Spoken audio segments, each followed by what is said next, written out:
আসসালামু আলাইকুম। সবাইকে ওয়েলকাম করছি। আজকের ওয়ান শট ক্লাস রুই মাছের উপরে।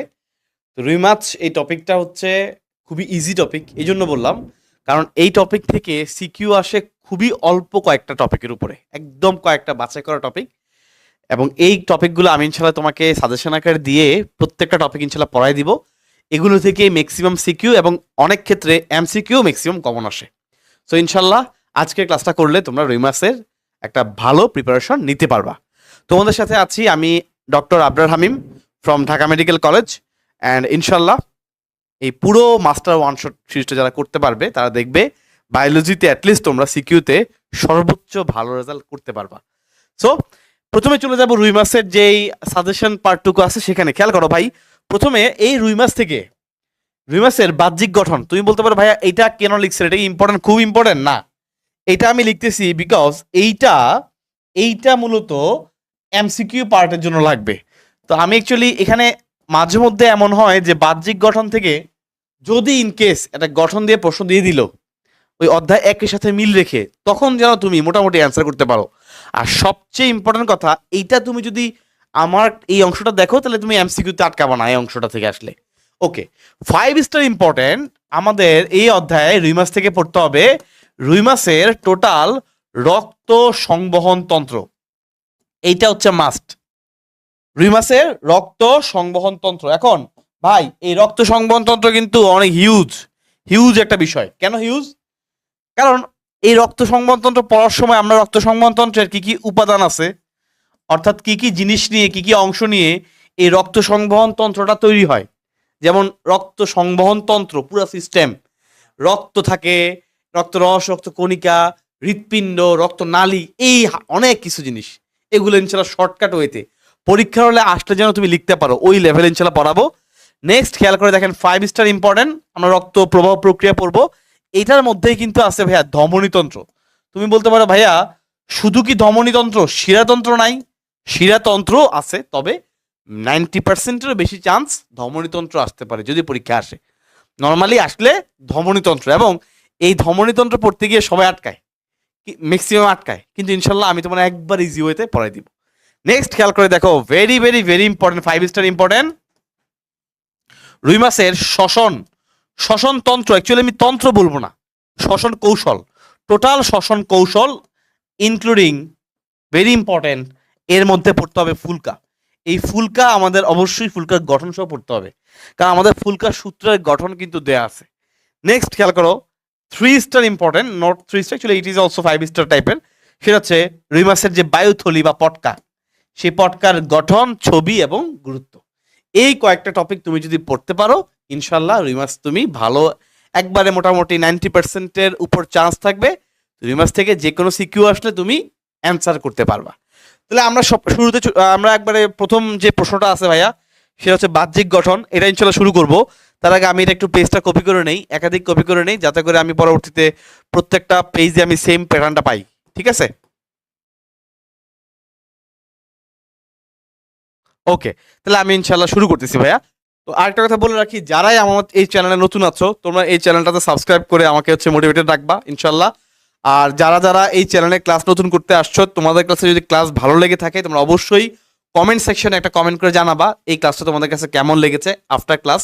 চাইলে এখনো করতে পারো, পরেও করতে পারো, but yes I want all of you to do a good comment যদি তোমার পছন্দ হয়। ঠিক আছে? বা তোমার কোনো পরামর্শ থাকলে সেটা তুমি দিতে পারো।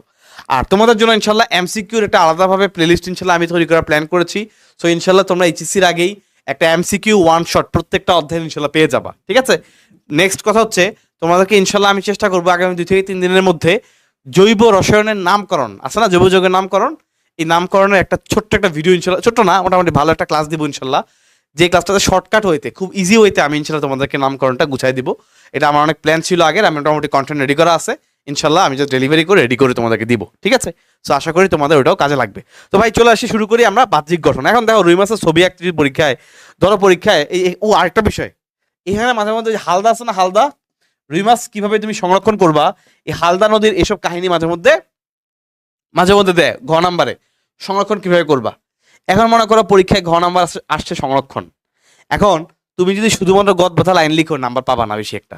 এই জন্য কি করবা, তখন একটা রুই মাছের ছবি দিয়ে এঁকে দিয়ে আসবা। তো যাই হোক, আমি মোটামুটি রুই মাছের একটা বেসিক জিনিস দেখাই। দেখো, এই দেখো, ধরো এটা হচ্ছে রুই মাছ, এই ধরো ভাইয়া এটা হচ্ছে রুই মাছ, এই যে ধরো এটা রুই মাছ, ঠিক আছে। ওকে ফাইন, তাহলে মোটামুটি রুই মাছ বোঝা গেলে হচ্ছে এটা হচ্ছে মাছের চোখ দিলাম, দিলাম এদিকে একটা, এই একটা আইসের মতো আছে, ওকে ওকে, পাখনা এই একটা,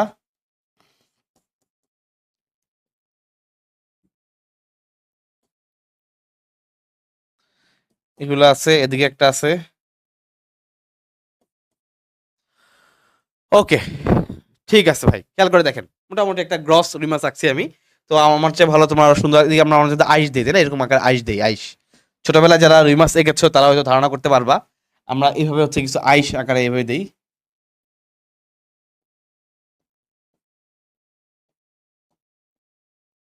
হ্যাঁ, ওকে ফাইন।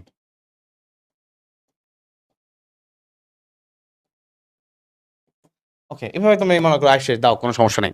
তো ভাই দেখুন, এখন এই যে রুই মাছটা ভাই আঁকছি, এই রুই মাছের কিছু মেইন পার্ট শুরু করি, হ্যাঁ স্টার্ট। এই রুই মাছটা হচ্ছে, আমরা যদি ক্লাস চিন্তা করি কোন শ্রেণীতে পড়ে, সে হচ্ছে মূলত একটি নোপটেরিজি, একটি নোপটেরিজি, এইটার অন্তর্গত। এইটা তোমরা পড়েছো অধ্যায় 1-এর মধ্যে। সহজ কথা বললে এইটা হচ্ছে অস্থিময় মাছ। তোমরা সবাই জানো রুই মাছ খাওয়ার সময় কিন্তু কাঁটা আছে, রুই মাছের ভিতরে কাঁটা আছে। কাঁটা মানেই হচ্ছে শক্ত শক্ত কাঁটা মানেই অস্থি, মাছের অস্থি। রুই মাছ কি ধরনের মাছ? রুই মাছ হচ্ছে অস্থিময় মাছ, ঠিক আছে। নেক্সট খেয়াল করে দেখো, এই অস্থিময় মাছ ছাড়াও ভেরি ইম্পর্টেন্ট, রুই মাছের আইস কি ধরনের? রুই মাছের আইস কি ধরনের? খেয়াল করে দেখো ভাইয়া, এই রুই মাছের আইস হচ্ছে, এই রুই মাছের আইস হচ্ছে পড়েছো সাইক্লয়েড। রুই মাছের আইস কেমন? রুই মাছের আইস হচ্ছে সাইক্লয়েড। সাইক্লয়েড শব্দের অর্থ কি? সাইক্লয়েড, অয়েড, অয়েড মানে হচ্ছে মতো, সাইকেল মানে তো বুঝো এই গোলাকার সাইকেল চাকা দেখছো না, গোল গোল। এই যে আঁশগুলো, এগুলো বেসিক্যালি দেখতে অনেকটা এরকম টাইপের, হ্যাঁ এরকম একটু গোল গোল শেপ, অনেকটা একটু গোলাকার শেপ আছে। এই জন্য এই আইসটাকে বলা হয় সাইক্লয়েড ধরনের আইস। আমি আইসটা এখনই পড়বো, হ্যাঁ। তাহলে এই আইসটাকে হচ্ছে কি ধরনের? সাইক্লয়েড ধরনের আইস।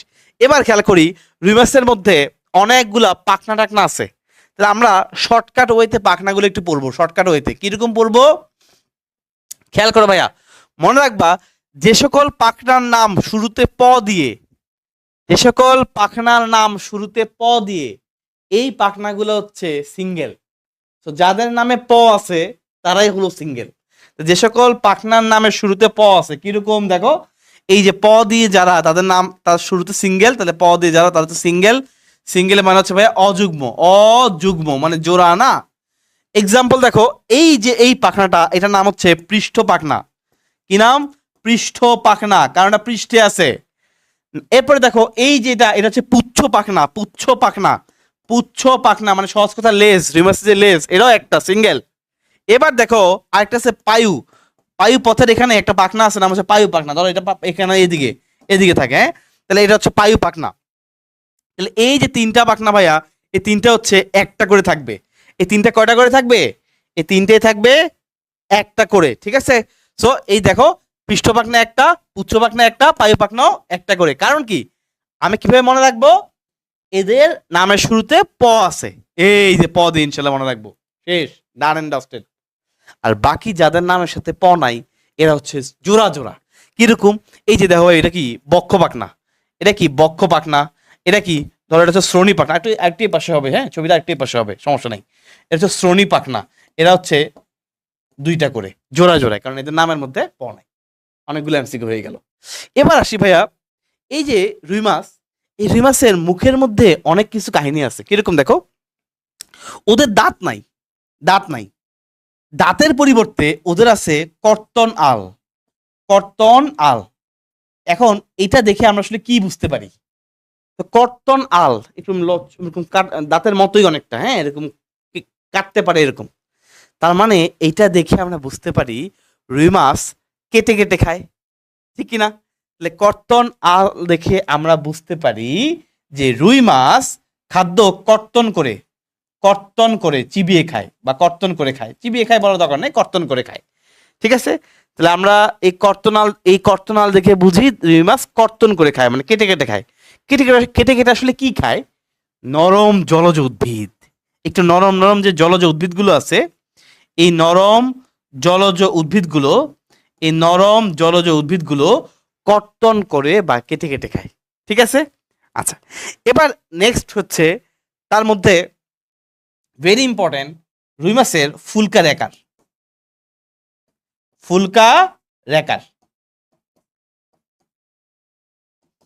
এখন ভাইয়া এই ফুলকা রেকারের কাজ কি খেয়াল করো। এই ফুলকা রেকার যেহেতু এটা অনেকটা সরু চুলের মতো, বুঝছো? সরু চুলের মতো। এখন চুলের মতো মানে কি? পাতলা চুল। তার মানে ছাকনি, আমরা দেখছো ছাকনি, দেখছো না চা পাতা ছেঁকে খায়, আমরা ছাকনি ইউজ করি, যে ছাকনির মতো পাতলা, একবারে সরু চুলের মতো। তার মানে এটা দেখে বুঝতে পারি রুই মাছের ছেঁকে ছেঁকে খাওয়ার অভ্যাস আছে। তাহলে দেখা যায় সে অতি ক্ষুদ্র ক্ষুদ্র প্লাঙ্কটন, মানে একবারে প্লাঙ্কটন সে ছেঁকে ছেঁকে খায়। তাহলে আমরা কিভাবে বুঝতে পারি সে ছেঁকে খায়? এই ফুলকা রেকার দেখে। কেন? কারণ এই ফুলকা রেকার হচ্ছে ভাইয়া সরু চুলের মতো। এই সরু চুলের মতো ফুলকা রেকার দেখে আমরা বুঝতে পারি সে ছেঁকে ছেঁকে খায়। তাহলে এই কয়েকটা ভেরি ইম্পর্টেন্ট এমসিকিউ চলে গেল। এখন ইনশাল্লাহ আমরা আসি রুই মাছের আইসটা একটু পড়বো। আইস পড়ার আগে আরেকটা ইম্পর্টেন্ট জিনিস পড়াই দিই, খেয়াল করো। তো রুই মাছের মোট পুরো বডিটাকে 3 ভাগে ভাগ করতে পারি। এটা হচ্ছে মাথা, এটা হচ্ছে মাথা, এ পুরোটা হচ্ছে দেহকাণ্ড, দেহকাণ্ড, এটা হচ্ছে লেজ। ঠিক আছে, খুবই সিম্পল। ঠিক আছে, আচ্ছা এবার আসি রুই মাছের যে গঠন, এটাকে বলে স্ট্রিমলাইন্ড। স্ট্রিমলাইন্ড এটার মানে কি? স্ট্রিমলাইন্ড এটার মানে হচ্ছে, স্ট্রিম মানে কি? স্ট্রিম মানে হচ্ছে স্রোত। স্ট্রিম মানে হচ্ছে স্রোত। তার মানে স্রোত যেদিকে যায়, স্রোত যেদিকে যায় এরকম করে রুই মাছের বডিটা যেহেতু এরকম এরকম টাইপের, দেখা গেছে স্রোত যেদিকে যায় রুই মাছের বডিটা খুব সুন্দরভাবে পানির সাথে, পানির ফ্লোয়ের সাথে মিলে একসাথে যেতে পারে। এমন না চ্যাপ্টা পানির সাথে পানির সাথে বাধা দেয়, এমন হয় না। স্ট্রাকচারটা এমন ভাবে কি সুন্দর, একটা মাছের এমন স্ট্রাকচার যে চাইলে সে পানির সাথে এইভাবে করে স্রোতের সাথে যেতে পারে। এই গঠনটাকে বলে স্ট্রিম লাইন। স্ট্রিম মানে স্রোত, স্রোতের সাথে এক লাইনে চলতে পারে, এই জন্য তার এই গঠনটাকে বলে স্ট্রিম লাইন। রুই মাছের গঠনটাকে আমরা কি বলবো? রুই মাছের গঠনটাকে বলা হয় স্ট্রিম লাইন, কারণ সে স্রোতের সাথে এক লাইনে যেতে পারে তার স্পেশাল গঠনের কারণে। রুই মাছের গঠনটাকে আমরা বলবো স্ট্রিম লাইন।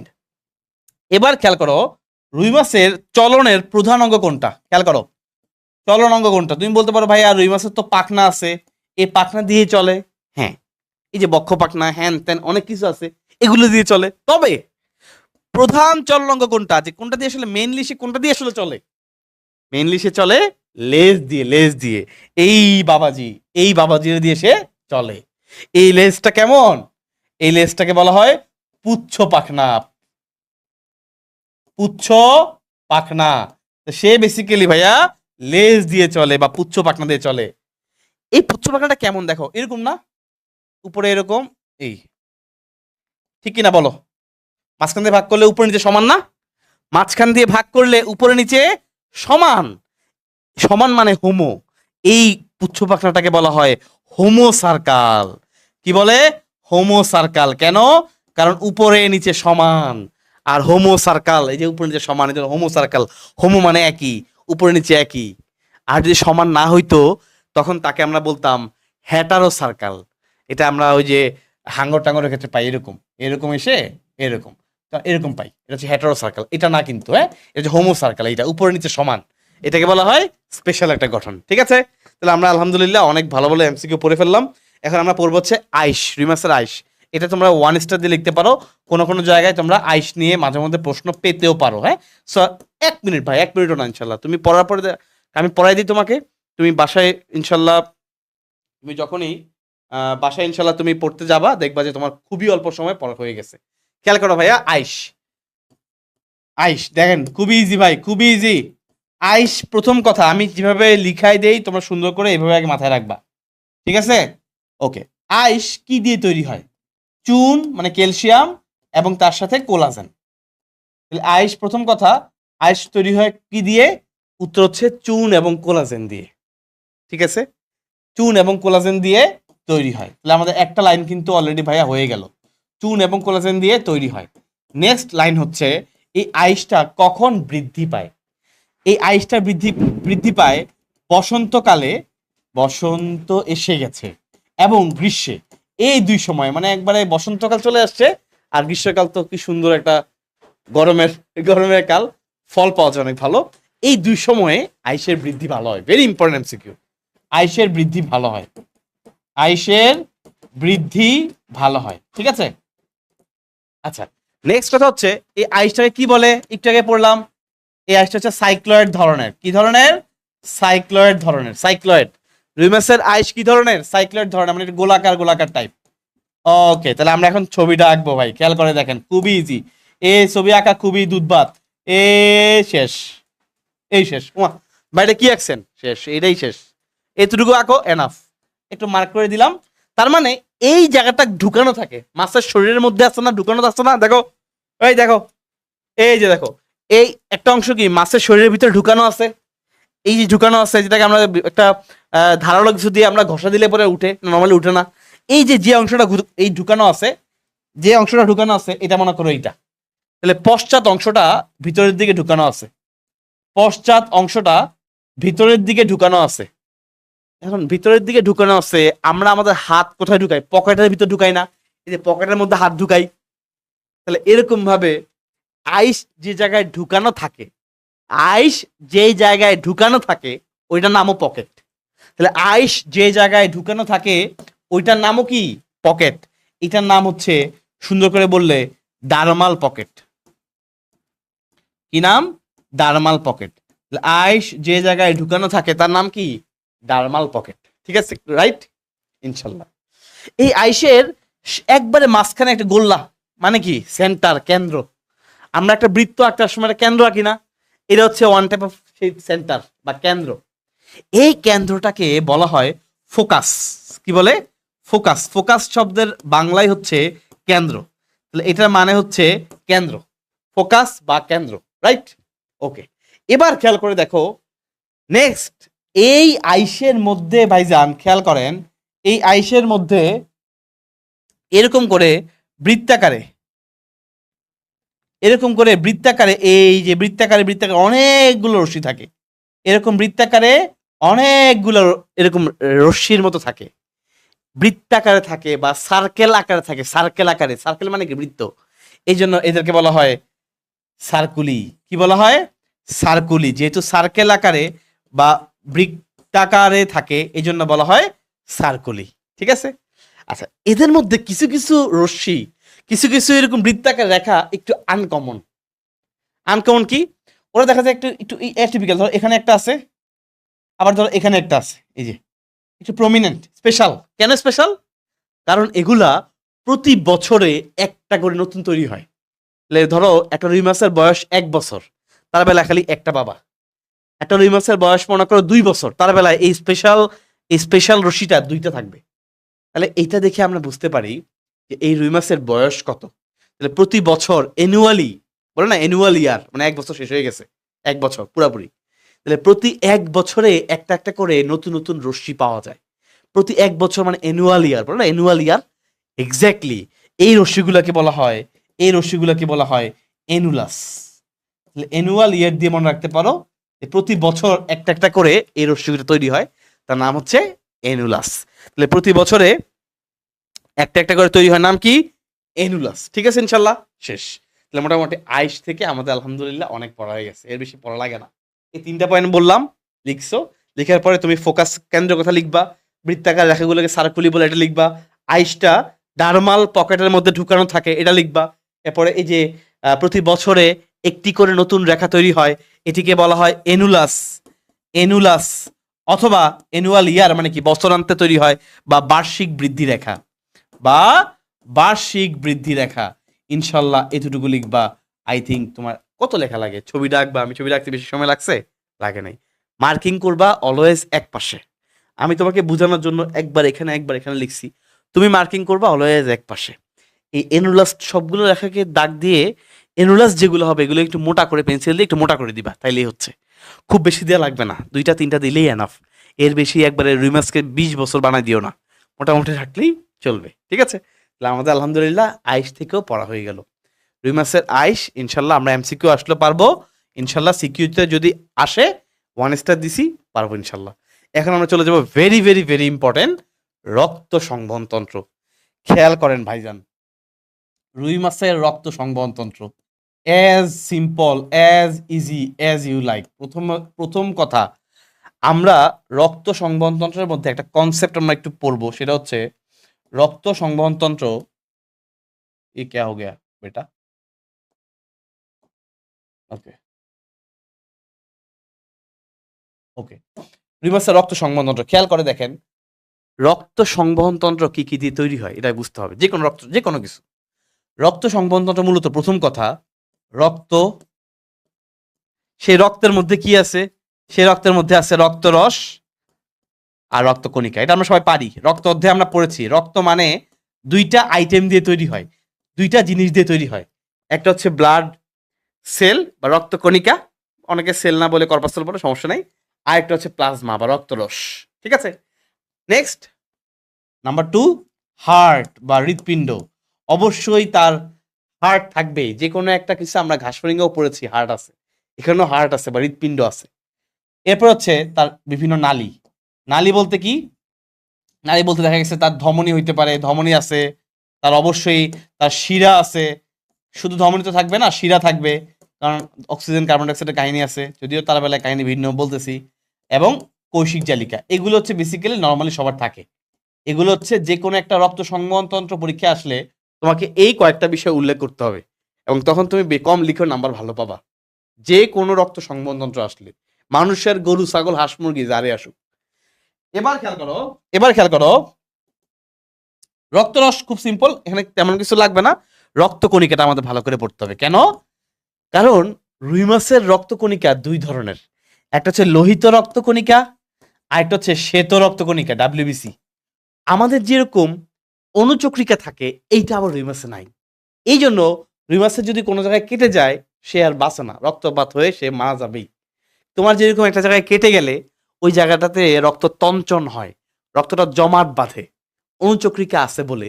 এইটা ভাইজান রুই মাছে হয় না। রুই মাছে কিন্তু অনুচক্রিকা নাই। রুই মাছে আছে দুইটা রক্তকণিকা, একটা নাম হচ্ছে লোহিত রক্তকণিকা, আর একটা শ্বেত রক্তকণিকা। পার্থক্যটা কোন জায়গায়? পার্থক্যটা হচ্ছে খুবই সিম্পল। আমরা জানি মানুষের লোহিত রক্তকণিকার মধ্যে নিউক্লিয়াস থাকে না, পড়ছো না? বাট এখানে কিন্তু এমন না।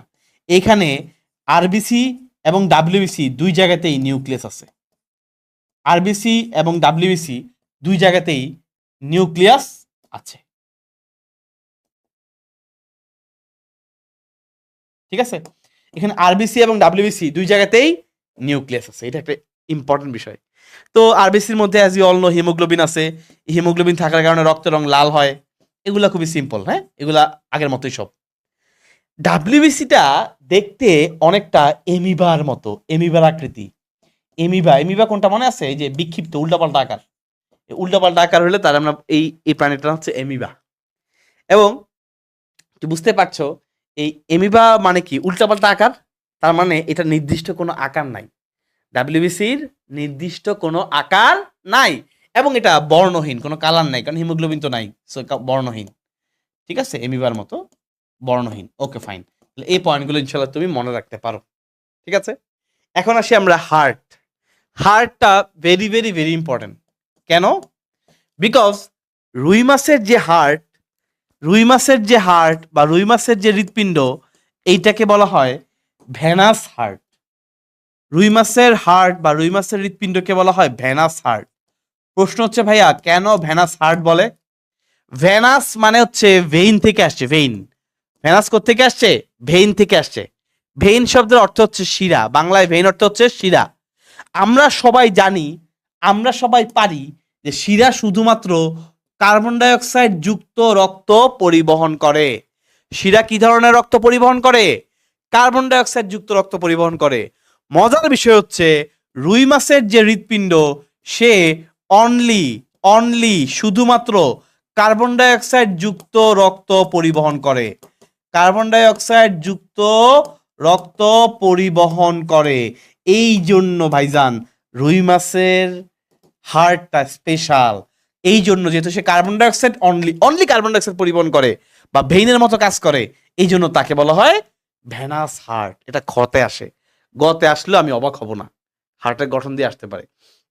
তাহলে অনলি কার্বন ডাইঅক্সাইড যুক্ত রক্ত পরিবহন করে, ঠিক আছে।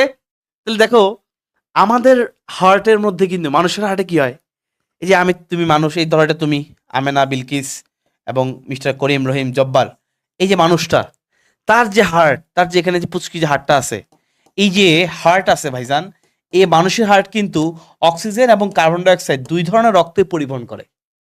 এই যে একদিকে অক্সিজেন চলে, একদিকে অক্সিজেন চলে, একদিকে কার্বন ডাইঅক্সাইড চলে, এই যে দুই মুখী কাজকর্ম হয়, এইটাকে বলা হয় দ্বিচক্রী সংবহন।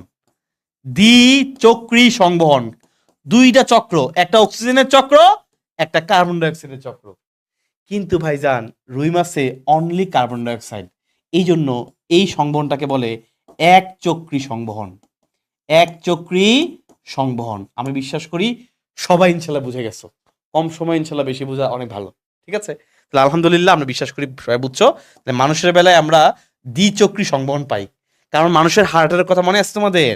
মানুষের হার্টে এদিকে দিয়ে মনে করো অক্সিজেন পরিবহন হয়, এই দিয়ে কার্বন ডাইঅক্সাইডের কাহিনী হয়। তাহলে এই যে অক্সিজেন এবং কার্বন ডাইঅক্সাইডের দুইটা চক্র হয়, দুইটার কাহিনী হয়, দ্বিচক্রী সংবহন। আর রুই মাছের হার্ট কি হয়, খুবই স্পেশাল, তার বেলা এক চক্রী সংবহন। কারণ কি, অনলি কার্বন ডাইঅক্সাইড, শুধু কার্বন ডাইঅক্সাইড পরিবহন হয়, এর জন্য এটা হচ্ছে এক চক্রী সংবহন। তাহলে আমরা এখন হার্টের গঠনটা দেখব। রুই মাছের হার্টের মধ্যে কিছুই না ভাই, একটা এট্রিয়াম, একটা এট্রিয়াম মানে একটা অলিন্দ, আর একটা ভেন্ট্রিকল। অলিন্দ বলা হয় না এখন আর, ভেন্ট্রিকল মানে নীলয়। তাহলে একটা এট্রিয়াম, একটা ভেন্ট্রিকল থাকে। তাহলে আমরা এখন ছবিটা আঁকি, চলো। তাহলে একটা এট্রিয়াম, একটা ভেন্ট্রিকল, ঠিক আছে। প্রথম কথা হচ্ছে সারা দেহ থেকে, ওই যে আমরা মানুষের বেলায় পড়তাম যে সারা দেহ থেকে কার্বন ডাইঅক্সাইড সমৃদ্ধ রক্ত ঊর্ধ্ব মহাশিরা নিম্ন মহাশিরার মাধ্যমে হার্টে আসে, পড়তাম না? শিরার মাধ্যমে আসে। ওদেরও সেম, ওদেরও সারা দেহ থেকে কার্বন ডাইঅক্সাইড সমৃদ্ধ রক্ত, এরকম ডাক্তার স্কুভি আছে, এগুলোর নাম কঠিন লাগলে তুমি এখন পড়ার দরকার নাই, এরকম টাইপের একটা বিষয়। আমি ছবিটা একটু সুন্দর করে আঁকি, তোমার বই থেকে দেখে আঁকি। ওকে, তোমরা তো দিলা এই, এবার হচ্ছে এই, ওকে ফাইন, হয়েছে, ওকে হয়েছে। এই দুটোকে একটা গাছের মধ্যে দিলা, ফার্স্টে এরকম একটা গাছের মধ্যে ফেললা, হ্যাঁ। তোমাদের তো আমি আরো ইজি করে দিলাম, বুঝছো কি না? এই দিলা একটা, এই দিলা একটা, এই এটা গাছের মতো বানিয়ে দিলা, সমস্যা আছে? সমস্যা নাই। তার মানে কি হলো এটা, তার মানে সারা দেহ থেকে কার্বন ডাইঅক্সাইড সমৃদ্ধ রক্ত বা ওই যে শিরা, সকল শিরা এসে একসাথে মিলিত হয়, এখানে একটা ছোট্ট একটা প্রকোষ্ঠ করে, এখানে একটা ছোট্ট একটা খোপের মতো করে, ছোট্ট একটা খালি জায়গার মতো তৈরি করে। এই জায়গাটা একটা নাম আছে, হ্যাঁ, আমি একটু পরে বলতেছি। আচ্ছা, এরপর হচ্ছে এটা হচ্ছে মনে করো এট্রিয়াম, এট্রিয়াম। এরপর হচ্ছে মনে করো এটা হচ্ছে ভেন্ট্রিকল। একটু বেশি বিশ্রী হয়ে গেছে, বেশি গাছ রাখতে গিয়ে বেশি হয়ে গেছে। বুঝতে, আমি আবার রাখি, দাও এটা বাঁ করে দিও, তাহলে সুন্দর হবে। ওকে,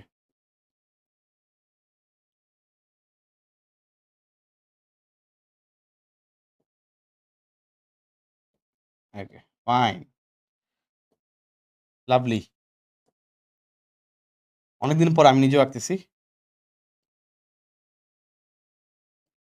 ওকে ফাইন, ঠিক আছে, মোটামুটি ওই লেভেলে আলহামদুলিল্লাহ হয়েছে। অনেকদিন পর যেহেতু আমি আঁকছি, তোমরা বইয়ের ছবিটা দেখে আবার আঁকবা, তাহলে ইনশাল্লাহ তোমরা আরো ভালো মতো আঁকতে পারবা, ঠিক আছে ভাই? খেয়াল করো, তাহলে দেখো সারা দেহ থেকে কার্বন ডাইঅক্সাইড সমৃদ্ধ রক্ত সকল শিরাপথে এদিক দিয়ে আসে, হ্যাঁ।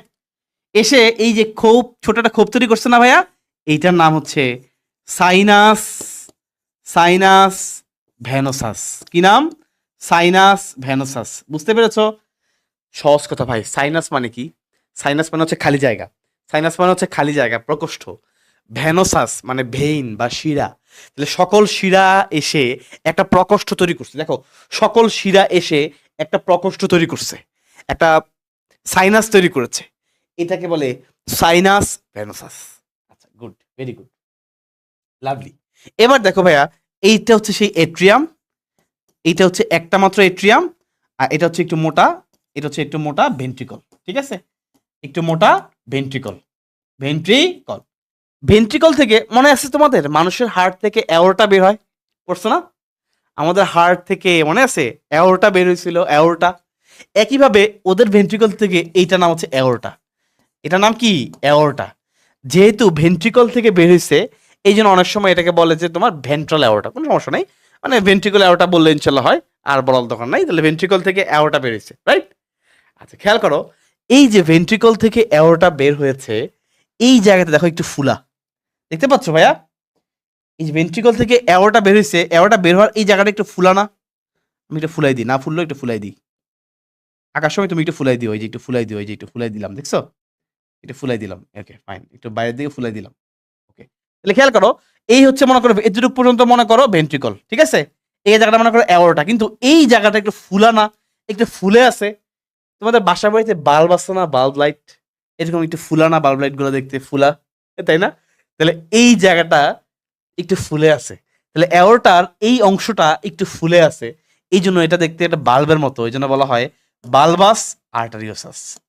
বালবাস আর্টারিওসাস। এখন ভাইয়া তোমাদের সবার জন্য প্রশ্ন, বলো তো বালবাস আর্টারিওসাস, সবাই কমেন্ট করে জানাবে যে বালবাস আর্টারিওসাস এটা কার অংশ? এটা কি অ্যাওর্টার অংশ নাকি এটা ভেন্ট্রিকলের অংশ? সবাই আমাকে কমেন্ট করে জানাবে। ওকে, তোমরা জানাচ্ছ আশা করি, তার মাঝে উত্তরটা বলে দিই। সেটা হচ্ছে ভেন্ট্রিকল কিন্তু এখানেই শেষ হয়ে গেছে, এরপরের এই পুরো অংশটাই হচ্ছে অ্যাওর্টা। এই পুরো অংশটা কি অ্যাওর্টা, তার মানে এই অ্যাওর্টার ফুলা অংশটাকে বলা হয় বালবাস আর্টেরিওসাস। দ্যাট মিন্স এই বালবাস আর্টেরিওসাস এটা মূলত অ্যাওর্টার অংশ, অ্যাওর্টার একটা পার্ট, কারণ পুরোটাই হচ্ছে অ্যাওর্টা। অ্যাওর্টা পুরোটাই রাস্তা, পুরোটাই মনে করো মহাসড়ক, তার মধ্যে একটা জায়গা ফুলে আছে, তার মানে কি এটা কি মহাসড়কের বাইরের জায়গা নাকি? না, এটা তো মহাসড়কেরই অংশ। তাহলে অ্যাওর্টার একটা জায়গা একটু ফুলা, এই জায়গাটার নাম আলাদাভাবে দেওয়া হয়েছে বালবাস আর্টারিওসাস। শেষ। এই হচ্ছে তাহলে আমাদের রিমাসে হার্ট আলহামদুলিল্লাহ পড়া শেষ। এখন তুমি বলতে পারো ভাইয়া হার্টে আর কি কি লাগবে? ওকে, লাভলি বয়েজ খেয়াল করো, অ্যান্ড লাভলি গার্লস খেয়াল করেন, কপাটিকা ভেরি ইম্পর্টেন্ট। কপাটিকা, কপাটিকা কি? কপাটিকা হচ্ছে দরজা, একদিকে খুলে আরেকদিকে খুলে না, তো খুবই সুবিধা। কারণ যদি দরজা দুই দিকে খুলে দেয় সমস্যা, রক্ত ঢুকবে বেরোবে, এক জায়গা দিয়ে হবে না। কপাটিকার কাজই হচ্ছে দরজার মতো একদিকে যাতায়াত নিয়ন্ত্রণ করে, একদিকে খুলে দেয়, রক্ত একদিকে যায়। খেয়াল করো, আমি সবুজ কালার মার্ক করতেছি, এই হলুদ কালার মার্ক করতেছি, খেয়াল করো, সাইনাস ভেনোসাস এবং এট্রিয়াম এই দুইটার মাঝখানে এই যে এই কপাটিকার নাম হচ্ছে সাইনো। দেখো, সাইনাস ভেনোসাসের সাথে মিল রেখে সাইনো, আর এট্রিয়ামের সাথে মিল রেখে এট্রিয়াল, এই কপাটিকার নাম হচ্ছে ভাইয়া সাইনো এট্রিয়াল কপাটিকা। কি নাম? সাইনো এট্রিয়াল কপাটিকা, ঠিক আছে? নেক্সট খেয়াল করে দেখো, এট্রিয়ামের সাথে, এটা এট্রিয়াম আর এটা ভেন্ট্রিকল, এই দুজনের মাঝখানে একটা দরজা, এই দরজার নাম হচ্ছে এট্রিও, এট্রিয়াম থেকে আসছে এট্রিও, আর এটা কি ভেন্ট্রিকল, এট্রিও ভেন্ট্রিকুলার কপাটিকা, এট্রিও ভেন্ট্রিকুলার কপাটিকা। নেক্সট খেয়াল করো, এই ভেন্ট্রিকল থেকে বালবাস আর্টেরিওসাস এই জায়গায় যাওয়ার জন্য নাম হচ্ছে ভেন্ট্রিকুলো বালবাস বালবো কপাটিকা, বা একসাথে বলে অনেক সময় বালবো ভেন্ট্রিকুলো কপাটিকা। লেট মি সি তোমাদের বইয়ে কোনটা লিখছে। হ্যাঁ, সুন্দর মতো লিখছে যে ভেন্ট্রিকল আগে, এরপরে বালবাস। So ভেন্ট্রিকুলো, so ভেন্ট্রিকুলো, ভেন্ট্রিকুলো, ভেন্ট্রিকুলো বালবাস কপাটিকা। খুবই সুন্দর ভাই, এগুলো মুখস্থ করার কোনো দরকার নাই, কোনো প্রয়োজন নাই। তুমি জাস্ট ইনশাল্লাহ মিলে মিলে মিলে অ্যান্সার করবা। কিভাবে দেখো, এই সাইনাস ভেনোসাস এবং এট্রিয়াম এই দুজনের মাঝে সাইনো এট্রিয়াল কপাটিকা, এট্রিয়াম এবং ভেন্ট্রিকলের মাঝে এট্রিও ভেন্ট্রিকুলার কপাটিকা, ভেন্ট্রিকল এবং বালবাস আর্টেরিওসাসের মাঝে ভেন্ট্রিকুলো বালবাস কপাটিকা। খুবই ইজি, খুবই ইজি, এর মুখস্থ করার দরকার নাই। That is it. তাহলে আমাদের আলহামদুলিল্লাহ হার্টের গঠন পড়া হয়ে গেছে, রাইট?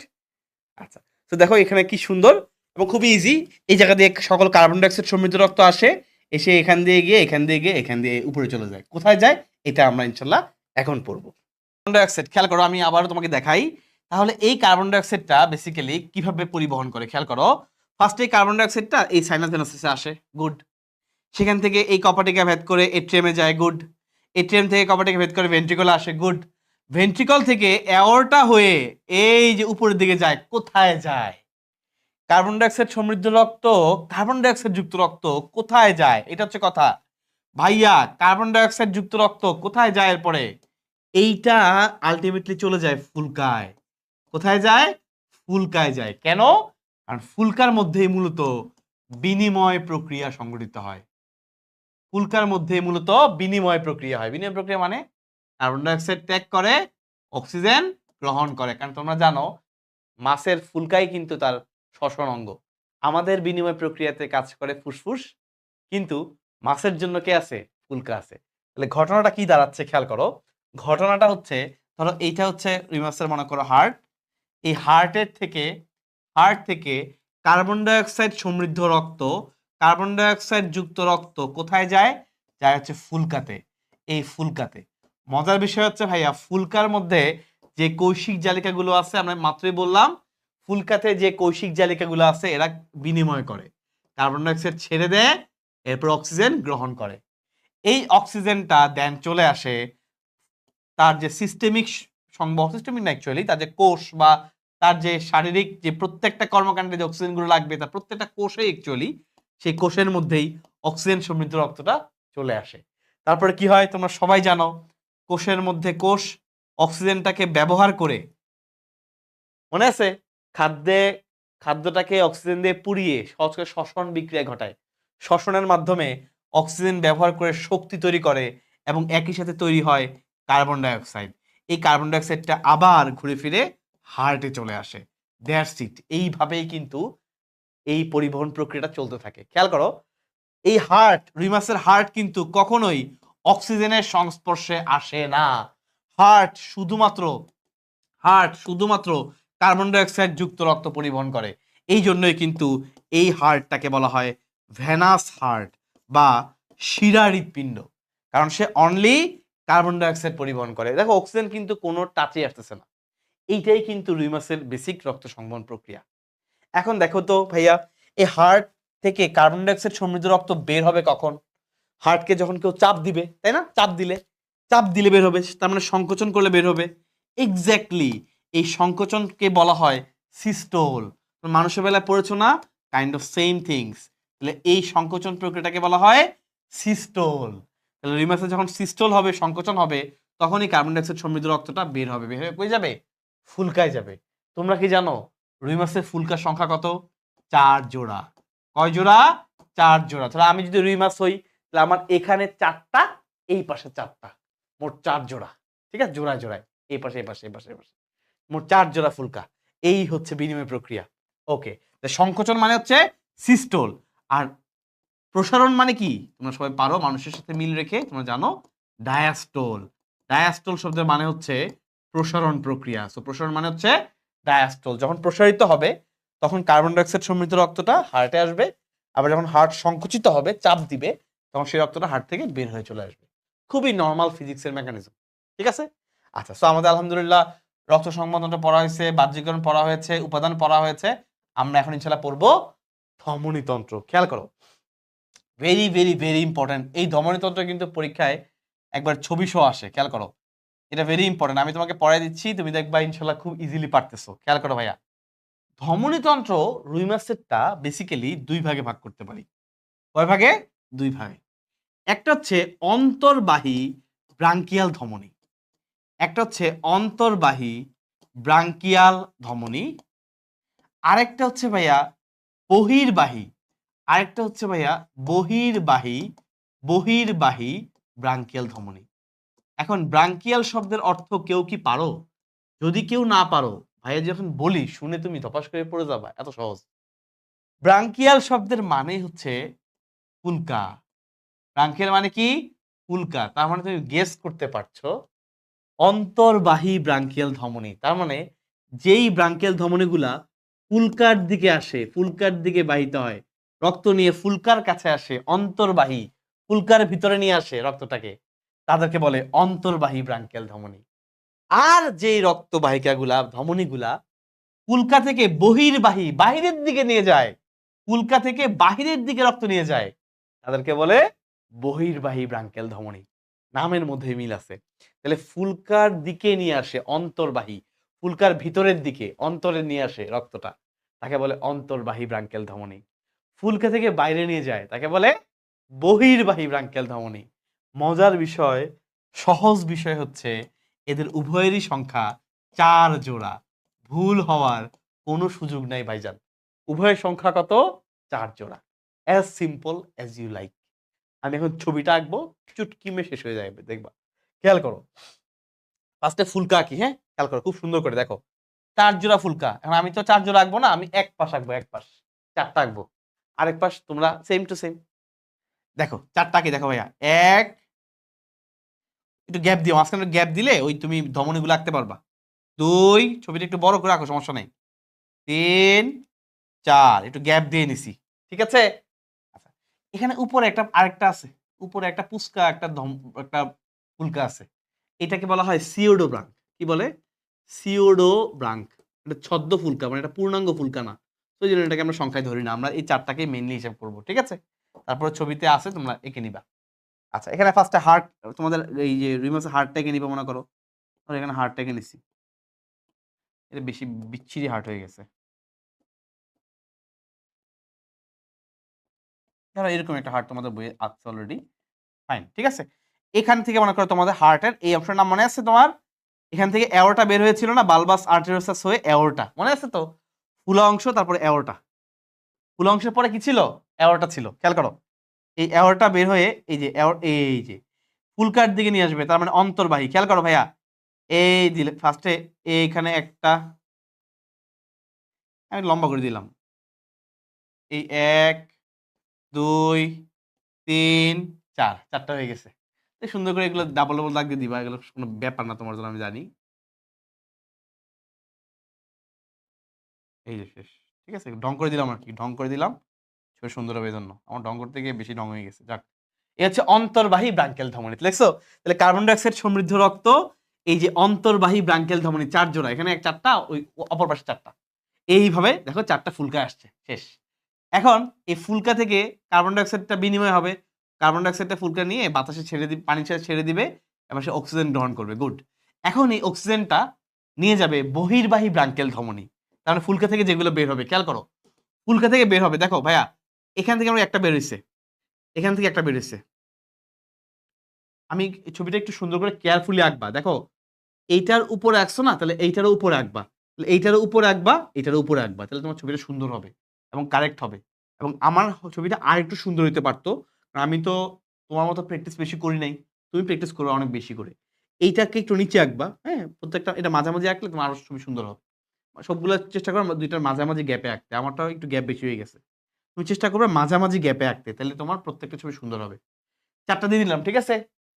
এই যে দেখো, তাহলে ফুলকা থেকে বের হইছে, তার মানে এরা হচ্ছে বহির্বাহী ব্রাঙ্কিয়াল ধমনী, বহির্বাহী ব্রাঙ্কিয়াল ধমনী। আর এগুলো এগুলো আগেরগুলো ফুলকার দিকে ঢুকছিল, এই জন্য এদেরকে বলে অন্তর্বাহী। এরা ফুলকার দিকে রক্ত নিয়ে আসছিল, এই জন্য অন্তর্বাহী ব্রাঙ্কিয়াল ব্রাঙ্কিয়াল ধমনী। এটা হচ্ছে বহির্বাহী, মানে বাইরে হইছে, বহির্বাহী। খেয়াল করো এবার, এই 1 নাম্বার এবং 2 নাম্বার, তারা দুইজন একসাথে মিলে তৈরি করে এই পাশে একটা নাম হচ্ছে ল্যাটেরাল অ্যাওর্টা। কি তৈরি করে? Lateral aorta. এটার নাম কি?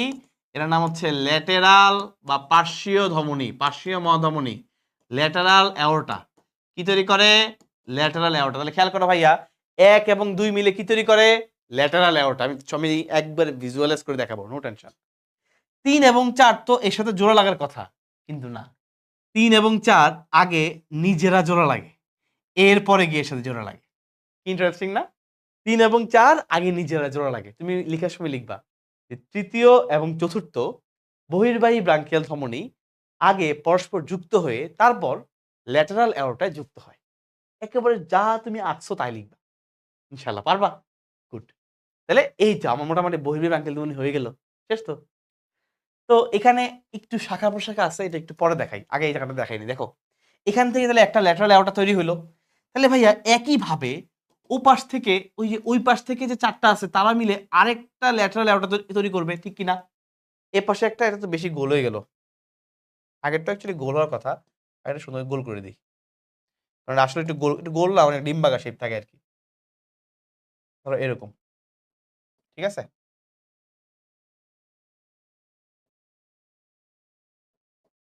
ওকে, ঠিক আছে, হয়েছে, মোটামুটি চলবে। তাহলে খেয়াল করো, তাহলে ওই পাশে আরেকটা ল্যাটারাল অ্যাওর্টা, আরেকটা কিভাবে? খেয়াল করো এবার, এই বইয়ের দিকে তাকাও, তোমাদের গাজেজ মোসালের বইটার দিকে একটু তাকাও, ইধার দেখো, খেয়াল করো। ধরো এই যে বাঘের ছবি, এখান থেকে এই যে বহির্বাহী ব্রাঙ্কিয়াল ধমনী দুইটা মিলে এই পয়েন্টে তৈরি করলো একটা ল্যাটারাল অ্যাওর্টা। এই যে উপরে যে গোড়াটা এখানে তৈরি করলো একটা ল্যাটারাল অ্যাওর্টা। একইভাবে এই পাশ থেকে এই যে উল্টা দিই, এখান থেকে বহির্বাহী ব্রাঙ্কিয়াল ধমনী মিলে তৈরি করবে এই বরাবর আরেকটা ল্যাটারাল অ্যাওর্টা, তাই না? এবার এই জায়গাটার দিকে তাকাও, তাহলে দেখো এখানে উপরের দিকে একটা ল্যাটারাল অ্যাওর্টা এক পাশ থেকে আসছে, মাছের এই বরাবর আরেকটা ল্যাটারাল অ্যাওর্টা। আমি মাছটাকে এইভাবে চিন্তা করি, তাহলে মাছের এই বরাবর একটা ল্যাটারাল অ্যাওর্টা এই জয়েন্টে, আবার এই কালো এই নিচের জয়েন্টে আরেকটা ল্যাটারাল অ্যাওর্টা। এই দুইজন মিলে একটা ডিম্বাকার আকৃতি তৈরি করছে না? এই যে দেখো এই পাশ থেকে একটা, ওই পাশ থেকে একটা, মাছের উপর বরাবর, এই যে এটা যদি মাছ হয়ে থাকে মাছের উপর বরাবর একটা ডিম্বাকার বলয় তৈরি করছে। এই বলয়টাকে বলে সার্কিউলাস সেফালিকাস। এই বলয়টাকে কি বলে? এই যে বলয় তৈরি করছে এই বলয়টাকে বলে সার্কিউলাস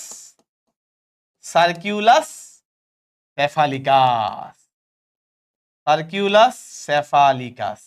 সবাই ইনশাল্লাহ পারবা, ঠিক আছে? ডিম্বাকার একটা বলয় তৈরি করে। এবার যদি কেউ না বুঝে থাকো আমার দিকে তাকাও, ধরো আমি রুই মাছ, সাপোজ আমি রুই মাছ, আমি একটু এরকম করে বাঁকা হইলাম, এটা হচ্ছে আমি সেই রুই মাছ, ঠিক আছে? ওকে, তাহলে আমি রুই মাছ, আমার এটা হচ্ছে রুই মাছের উপর বরাবর। তাহলে দেখো এখান থেকে একটা ল্যাটারাল অ্যাওর্টা আসছে, সরি এখান থেকে এই যে বহির্বাহী ব্রাঙ্কিয়াল ধমনীগুলো মিলে আমার ঘাড়ের এই বরাবর তৈরি করছে একটা ল্যাটারাল অ্যাওর্টা, বুঝতে পারছো? আবার একইভাবে এই পাশ থেকে এই পাশ উল্টা দিক এই বরাবর, হ্যাঁ এই বরাবর এখান থেকে মাথার উপরে এই পাশে তৈরি করছে আরেকটা ল্যাটারাল অ্যাওর্টা। তাহলে এখানে একটা, তাহলে আমার ঘাড়ের উপর দেখো এখানে একটা বলয় তৈরি হবে না? বলয় এই পাশ থেকে এবং এই পাশ থেকে, আমি সামনের দিকে দেখাই, দেখো এই দেখো খেয়াল করো এই বরাবর, এখান থেকে তৈরি হচ্ছে একটা ল্যাটারাল অ্যাওর্টা এই বরাবর, আবার এই বরাবর একটা তৈরি হচ্ছে। তাহলে দুইটা মিলে একটা গোল মাথার উপর একটা বলয় তৈরি হচ্ছে না? বলয়, এটাকে বলে সার্কিউলাস সেফালিকাস। তাহলে এই রুই মাছের উপর বরাবর, এটা যদি রুই মাছ হয়ে থাকে উপর বরাবর এই পাশ থেকে তৈরি হয়েছে একটা ল্যাটারাল অ্যাওর্টা, এই পাশ থেকে তৈরি হচ্ছে আরেকটা ল্যাটারাল অ্যাওর্টা, দুইটা মিলে তৈরি করছে এখানে বলয়, তার নাম হচ্ছে সার্কিউলাস সেফালিকাস। ভাইকে বলেন ক্লিয়ার কিনা? ইনশাল্লাহ সবাই পারবা, ঠিক আছে? সবাই আমাকে কমেন্ট সেকশনে জানাতে হবে। তার মানে তোমাদেরকে আমি দুইটা প্রশ্ন করব, তোমরা ঝটপট পজ করে কমেন্ট সেকশনে উত্তর দিবা, দেখিতে পারো কিনা। নাম্বার ওয়ান, রুই মাছের পুচ্ছ পাখনার সংখ্যা কতটি? রুই মাছের পুচ্ছ পাখনার সংখ্যা কতটি? সবাই কমেন্ট সেকশনে সবাই উত্তর করবা। এটা একটা গেল। নাম্বার 2, উত্তর করতে থাকো। নাম্বার 2 খুবই কঠিন প্রশ্ন, তোমরা পারবা। সেটা হচ্ছে বালবাস আর্টেরিওসাস কার অংশ? অ্যাওর্টা নাকি হৃৎপিণ্ড? হার্টের অংশ নাকি অ্যাওর্টার অংশ? আরো স্পেসিফিক বলে এটা কি ভেন্ট্রিকলের অংশ নাকি হৃৎপিণ্ডের অংশ নাকি অ্যাওর্টার অংশ? তোমরা উত্তর করতে থাকো, সবাই প্রত্যেকে ইচ এন্ড এভরিওয়ান উত্তর করে জানাবা তোমাদের উত্তর হয়েছে কিনা, আমি দেখবো, প্রত্যেক উত্তর দেখবো। নেক্সট খেয়াল করো, একটু কারুকার্য আছে, কিরকম দেখো, এই যে 1 নাম্বার এবং 2 নাম্বার মিলে তৈরি করছিল ল্যাটারাল অ্যাওর্টা, আর 3 এবং 4 বলছিলাম একসাথে মিলে আগে জোড়া লাগছে তারা নিজেরা, তারপর গিয়ে এই ল্যাটারাল অ্যাওর্টা যুক্ত হয়েছে। Very good. এই 1 আর 2 তাদের মধ্যে আবার কানেকশন আছে, কিরকম দেখো, এই যে দেখো এই যে কানেকশন করে দিলাম, এরপরে একটু নামাই দিবা, শেষ। এটা তোমার একটু প্রাথমিক কাজ, এটা পারবা না? খুবই ইজি। আর সামনের এইটা একটু এই উপরের দিকে নিয়ে যাবা, কেন? কারণ একবারে সামনের দিকে চোখ থাকে না ভাই, চোখ, এইটা মূলত চোখে রক্ত সাপ্লাই করে, এটাকে বলে অপথালমিক ধমনী। অপথালমিক মানে হচ্ছে চোখে বুঝাইছে, হ্যাঁ? সে মূলত চোখের মধ্যে রক্ত সরবরাহ করে। আচ্ছা, এবার দেখো এটাকে আমি সুন্দর করে জোড়া লাগাই দিলাম, এই যে মাথা, এই যে দেখো, তাহলে এই মাথার দিকে রুই মাছের মাথার দিকে দুইটা শাখা বের হয়। মাথার দিকে তোমরা জানো মাথার মধ্যে রক্ত সরবরাহ করে ধমনীর নাম হচ্ছে, সবাই পারে, ক্যারোটিড ধমনী। তাহলে মাথার দিকে যে শাখাগুলো যায় নাম হচ্ছে ক্যারোটিড ধমনী। আর নিচের দিকে এই জায়গাটা এরকম মোটা হয়ে পুরু হয়ে একটা শাখা তৈরি করে, নাম হচ্ছে ডরসাল অ্যাওর্টা। বা ডরসাল মহাধমনী তৈরি করে। এখান থেকে পরবর্তীতে অনেকগুলা শাখা প্রশাখা বের হয়ে এরা বিভিন্ন ধরনের শাখা প্রশাখা তৈরি করে, যে অনেকগুলো শাখা প্রশাখা তৈরি হয়, সেগুলো আমরা নামগুলো এখন পড়বো। তাহলে ইনশাআল্লাহ আমার ধমনীতন্ত্র শেষ। খেয়াল করো, এই ডরসাল অ্যাওর্টার অনেকগুলো শাখা আছে, কিছু শাখার নাম ভাইয়া লিখছি, তুমি বই থেকে রিডিং দিয়ে নিও। পতে প্যারাইটাল ধমনী, তাহলে কথা হচ্ছে এটা কোন জায়গায় রক্ত সরবরাহ করে? এই ধমনীগুলা ডরসাল অ্যাওর্টার শাখাগুলো, এই যে দেখো এই ডরসাল অ্যাওর্টা যে অনেকগুলো শাখা বের হয়, এরা কোনটা কোথায় রক্ত সরবরাহ করে খেয়াল করো। প্যারাইটাল ধমনী কিভাবে মনে রাখবা? পথে প্যারাইটাল, পথে প্রাচীর। তাহলে এরা মূলত দেহ প্রাচীরে রক্ত সরবরাহ করে। পথে প্যারাইটাল, পথে প্রাচীর। ও ভালো কথা। ভাইয়ার যে মেডিকেল কোর্সে আছি, আমাদের মেডিকেল কোর্সের নাম হচ্ছে টার্গেট ডিএমসি। বর্তমান 4 নাম্বার বছরে আছি আলহামদুলিল্লাহ। Target DMC 4.0। তো যারা টার্গেট ডিএমসি কোর্স এর মাধ্যমে মেডিকেল প্রিপারেশন নিতে চাও, দে ক্যান এনরোল। ইনশাল্লাহ আমরা আমাদের এই কোর্সের মাধ্যমে তোমাদের পড়াশোনা মেডিকেলের জন্য যতটুকু লাগে তার সবটুকু আলহামদুলিল্লাহ গুছাই দিই। এবং আমাদের বিগত বছরগুলি তোমরা একটু ইতিহাস ঘাটলে দেখতে পাবে আলহামদুলিল্লাহ শত শত স্টুডেন্ট আমাদের বিভিন্ন জায়গায় চান্স প্রাপ্ত। গত বছরের প্রোগ্রামটা one of the most one of the biggest program ছিল অ্যাকচুয়ালি। তোমরা যারা ফেসবুকে যুক্ত আছো হয়তো দেখেছো। যারা টাইগার ডিমস সম্পর্কে জানতে চাও আমাদের বন্দি পাঠশালা পেজে একটু নক করতে হবে, ঠিক আছে? ওকে, তাহলে পথে প্যারাইটাল, পথে দেহ প্রাচীর। এরপর দেখো সিলিয়াক ও মেসেন্টারিক ধমনী। ভাই দেখো মেসেন্টেরন শব্দটার মানেই কিন্তু পাকস্থলী, এটা মাথায় রাখতে হবে। তোমাদেরকে আমি যে ইয়েতে পড়াইছিলাম, এটা ওই যে ঘাসফড়িং এর পড়াইছি। মেসেন্টেরন মানেই পাকস্থলী, তার মানে ওই পরিপাক রিলেটেড যা আছে সব। তাহলে পাকস্থলী, এরপরে তোমার এই যে তোমার অন্ত্র, যকৃৎ, অগ্নাশ অন্ত্র, হ্যাঁ, এরপরে যকৃৎ, অগ্নাশয়, হাবি জাবি না সরি, যত ইম্পর্টেন্ট জিনিস আছে পরিপাক সংক্রান্ত এখানে সব সাপ্লাই করবে, রাইট? কর্ডাল ধমনী খেয়াল করো, খুবই ইন্টারেস্টিং, পরীক্ষায় দেয়। কর্ডালে ল দিয়ে মনে রাখবা, লেজে। কর্ডাল ধমনী কোথায় রক্ত সরবরাহ করে? লেজের মধ্যে। এবার দেখো সাবক্লেভিয়ান ধমনী। ভাই ক্লেভিকল কিন্তু এখানে থাকে, আমাদের ক্লেভিকল মনে আছে তো? আমাদের বক্ষ অস্থিচক্রের একটা হাড্ডি এটা। তার মানে যে বক্ষ অস্থিচক্র এই অংশটাতে হচ্ছে সাপ্লাই করে সাবক্লেভিয়ান ধমনী। মানুষের সাথে মিল রেখে পড়তে পারো, মনে থাকবে এমসিকিউ, ঠিক আছে? তাহলে আলহামদুলিল্লাহ একটা সবচেয়ে ভালো করে বলে কি, রিমাসের এই পুরো রিমাস টপিকের মধ্যে সবচেয়ে কঠিন কিন্তু বলা যায় এই ধমনীতন্ত্র, ম্যাক্সিমাম পারে না।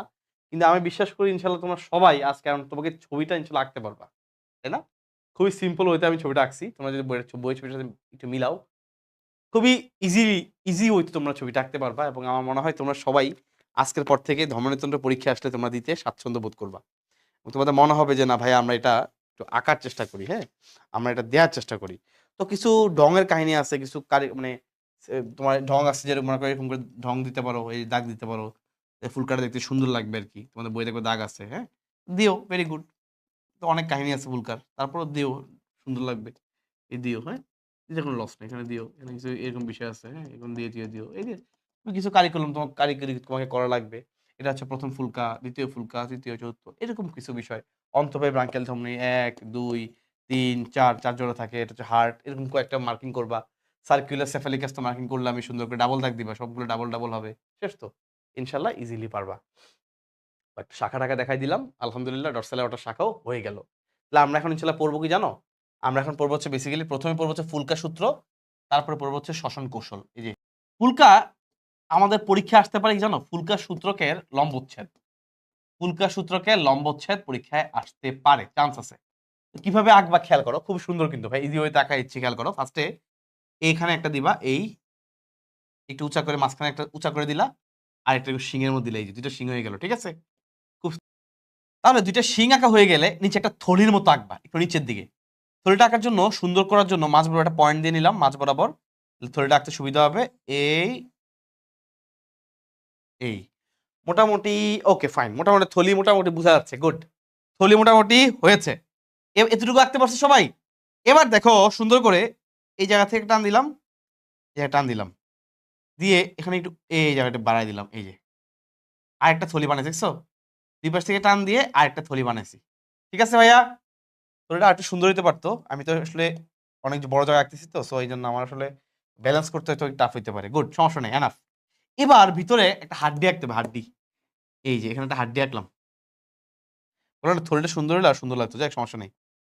লাভ আকার একটা হাড্ডি আঁকলাম, এটাই কিন্তু ফুলকা আর্চ, এটাই কিন্তু, এই হাড্ডিটাই কিন্তু ফুলকা আর্চ, এটাই কিন্তু ফুলকা আর্চ, এটাই ফুলকা আর্চ, এই হাড্ডি, ফুলকার হাড্ডি, সহজ কথা, ফুলকা আর্চ, গুড। এতটুকু আঁকতে পারলে আলহামদুলিল্লাহ এনাফ, ঠিক আছে? এতটুকু আঁকতে পারছো, ভেরি গুড। আচ্ছা, এবারে খেয়াল করো এই জায়গাতে একটু কারিকুলাম আছে, দেখো এখানে এরকম গেলাম, এরকম দিলাম, সমস্যা আছে? সমস্যা নাই। গিয়ে এখানে একটু এখানে আরেকটা থলির মতো করলাম, এটা হচ্ছে একেবারে সিম্পল আকার, যদি আমি আঁকার চেষ্টা করি একবার সিম্পল হচ্ছে এটা। তুমি আরো সুন্দর আঁকতে পারো বই দেখে, কোনো সমস্যা নেই, আমি তোমাকে সিম্পল টাকাই দিলাম। এতটুকু যদি আঁকতে পারো ভাই তুমি ইনশাআল্লাহ নাম্বার পাবার, টেনশন মুক্ত থাকো। খেয়াল করো, এবারে এই গোল্লাতে দিব একটা গোল্লা, এখানে দিব আরেকটা গোল্লা, এখানে একটু কাটিং করে দেবো, ডং ডং করে দেবো, একটু ডং, এই যে ডং করে দেবো পাতলা করে। আর এখানে মাঝখানে একটা দাগ দিয়ে নিবা, মাঝখানে হয় নাই, মাছ বরাবর একটা দাগ দিয়ে নিবা, মাছ বরাবর একটা দাগ দিয়ে নিবা, নিয়ে দুই পাশে কাটিং করে দিবা, এই ঢং ঢং করে দিবা, এই যে ঢং, হ্যাঁ একটু ঢং করে দিবা, ঢং করে দিবা, তাহলে বইয়ের মতো ছবিটা হয়ে যাবে। দেখো ইনশাল্লাহ আমার ছবিটা মোটামুটি বইয়ের মতো হয়ে গেছে, ঠিক আছে। তাহলে আলহামদুলিল্লাহ একটা ফুলকে সূত্রকে লম্ব ছিল কিন্তু ভাইয়া এঁকে ফেলছি। তুমি আমার মতো ইনশাল্লাহ আঁকো, তুমি অনায়াসে আঁকতে পারবা। খেয়াল করো ভাইয়া, তাহলে ফুলকা সূত্র এইগুলো হচ্ছে ফুলকা ল্যামেলি, ফুলকা ল্যামেলি, দুই সারি ফুলকা ল্যামেলি থাকে, দুই সারি ফুলকা ল্যামেলি থাকে, গুড। এইটা হচ্ছে দুইটা ফুলকার মাঝখানে পার্থক্যকারী, এটাকে আমরা বলতে পারি আন্তঃফুলকা, আন্তঃফুলকা ব্যবধায়ক, আন্তঃফুলকা ব্যবধায়ক, দুইটা ফুলকার মাঝে পার্থক্যকারী, ব্যবধান তৈরিকারী, ব্যবধায়ক। আচ্ছা, এবার দেখো এই গোল্লাটা, প্রথম গোল্লাটা মানে হচ্ছে বহির্বাহী, বহির্বাহী রক্তবাহিকা আছে না, ওই যে পড়ছিলাম একটু আগে, বহির্বাহী ব্রাঙ্কিয়াল ধমনী, এটা হচ্ছে ওইটা। আর এটা যদি বহির্বাহী হয়, নিচেরটা কি হবে বুঝতেই পারছো, অন্তর্বাহী, নিচেরটা কি হবে, অন্তর্বাহী রক্তবাহিকা। দ্যাট ইজ ইট ভাইয়া, এটাই কিন্তু আমাদের ফুলকে সূত্র লম্বচ্ছেদ। আলহামদুলিল্লাহ ডান, এতটুকু পড়তে পারলে হয়েছে। লাস্টে একটা ভেরি ইম্পর্টেন্ট, শেষ করে দিও না আবার, এখানে এই কাটা মতো দিয়ে দিও, এটা হচ্ছে ফুলকা রেকার, এটাই হচ্ছে ফুলকা রেকার, ফুলকা রেকার, এই হচ্ছে ফুলকা রেকার, ঠিক আছে। এইটুক হলে হলে ইনশাল্লাহ তুমি যদি পরীক্ষা আসে তুমি এতটুকু আঁকতে পারলে ইনশাল্লাহ নাম্বার পাবে। মার্কিং দেখো যেগুলো ইম্পর্টেন্ট প্রত্যেকটা মার্কিং আমি করে দিছি, ইম্পর্টেন্ট গুলো মার্কিং থাকলে ইনশাল্লাহ তুমি মার্কস পাবা। কিভাবে আঁকতে হবে অলরেডি দেখাইছি, আমার স্টেপগুলো তুমি ফলো করবা, তাহলে ইনশাল্লাহ ভালো করবা, ঠিক আছে। সো আলহামদুলিল্লাহ এটাও শেষ। আমরা এখন পড়বো শ্বসন কৌশল, ভেরি ইজি, খুবই অল্প সময়, ছোট্ট পড়া, কারণ এটা খুবই মানে বাচ্চা টাইপের পড়া। আর পডকা তো 3 star, but very easy, very easy.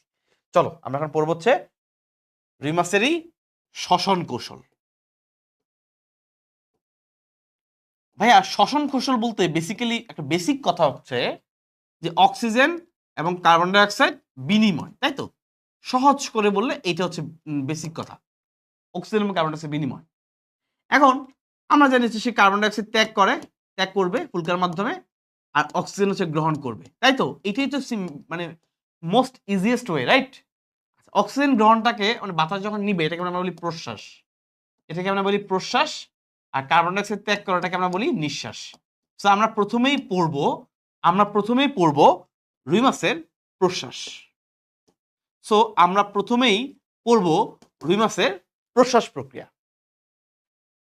ওকে, তাহলে এখন প্রশ্বাসের ছবি যেটা আছে ভাইয়া, এই ছবিটা এবং নিঃশ্বাসের ছবিটা একসাথে আঁকাটাই বেটার। সো প্রশ্বাস এবং নিঃশ্বাসের ছবিটা ভাই একসাথে এঁকে দিই। আমি পরের স্লাইডে ছবিটা আঁকি, তাহলে হচ্ছে তোমার জন্য বুঝাইতে একটু ইজি হবে। কপি করে নিও, ফাইন। খেয়াল করে দেখো, ধরো তোমার এই যে রুই মাছ, হ্যাঁ, প্রশ্বাস মানে কি, দেখো খুবই সিম্পল, মানুষের কাঠামো চিন্তা করো। মানুষের যখন আমাদের বুকটুক ফুলে ভিতরের আয়তন যখন বড় হয় তখনই কিন্তু বাতাস ভিতরে ঢুকে, তাই না। তো মাছের ক্ষেত্রে সেম, ওদের গলবিল বা মুখ গহ্বরের আয়তন যখন বড় হবে তখনই পানি ভিতরে ঢুকবে, পানির সাথে বাতাসে ঢুকবে।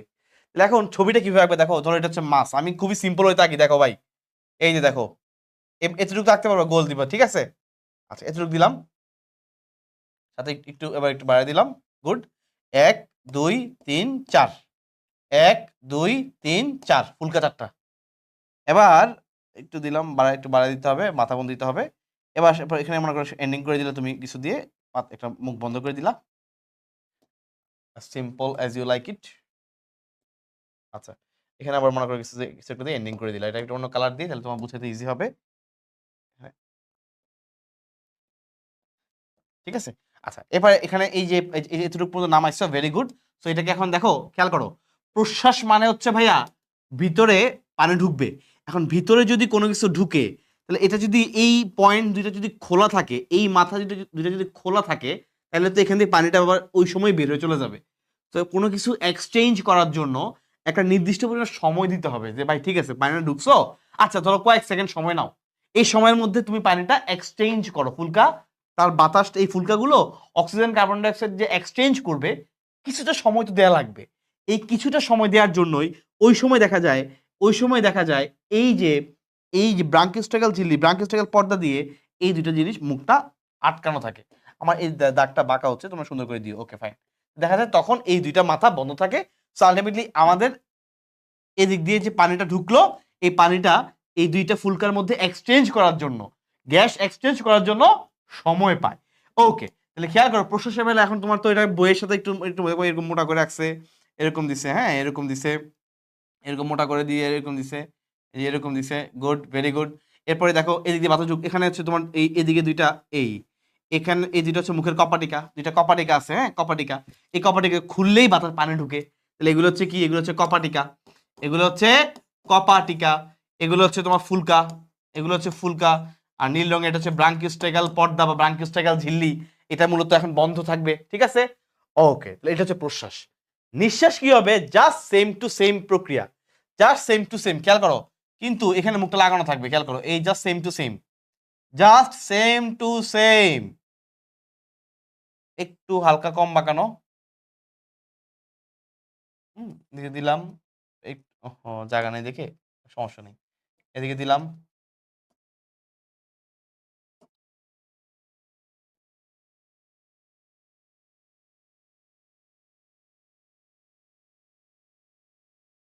সমস্যা হয়ে গেছে, তোমরা একটু দেখে নাও। ওকে গুড, ঠিক আছে, এভাবে করে দিয়ে দিলাম।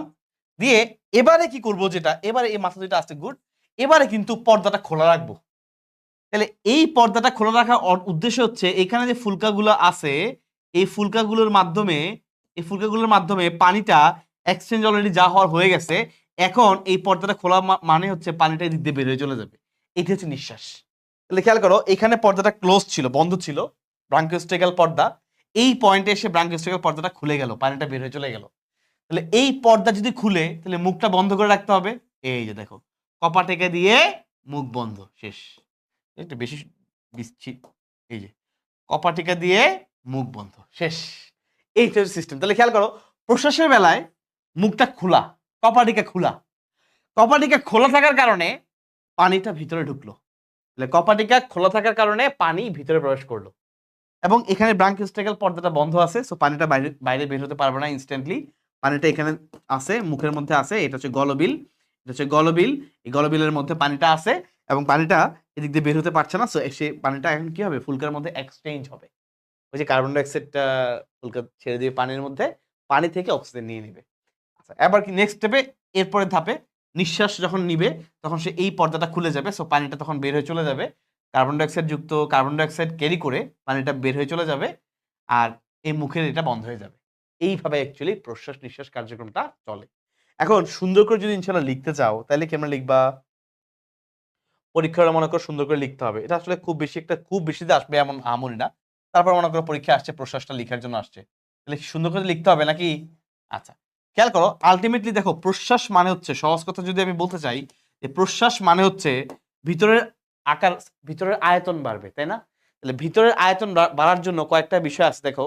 যে তাহলে আমি বলতে পারি যে গলবিল, সহজ কথা বলতে পারি যে গলবিল, একটু একটা লাইন লিখবো আমি উপরে, খালি রাখছি, খেয়াল করো গলবিল, সেকেন্ড লাইন লিখছি, গলবিল এবং মুখ গহ্বরের প্রসারণ ঘটবে, ঠিক কি না?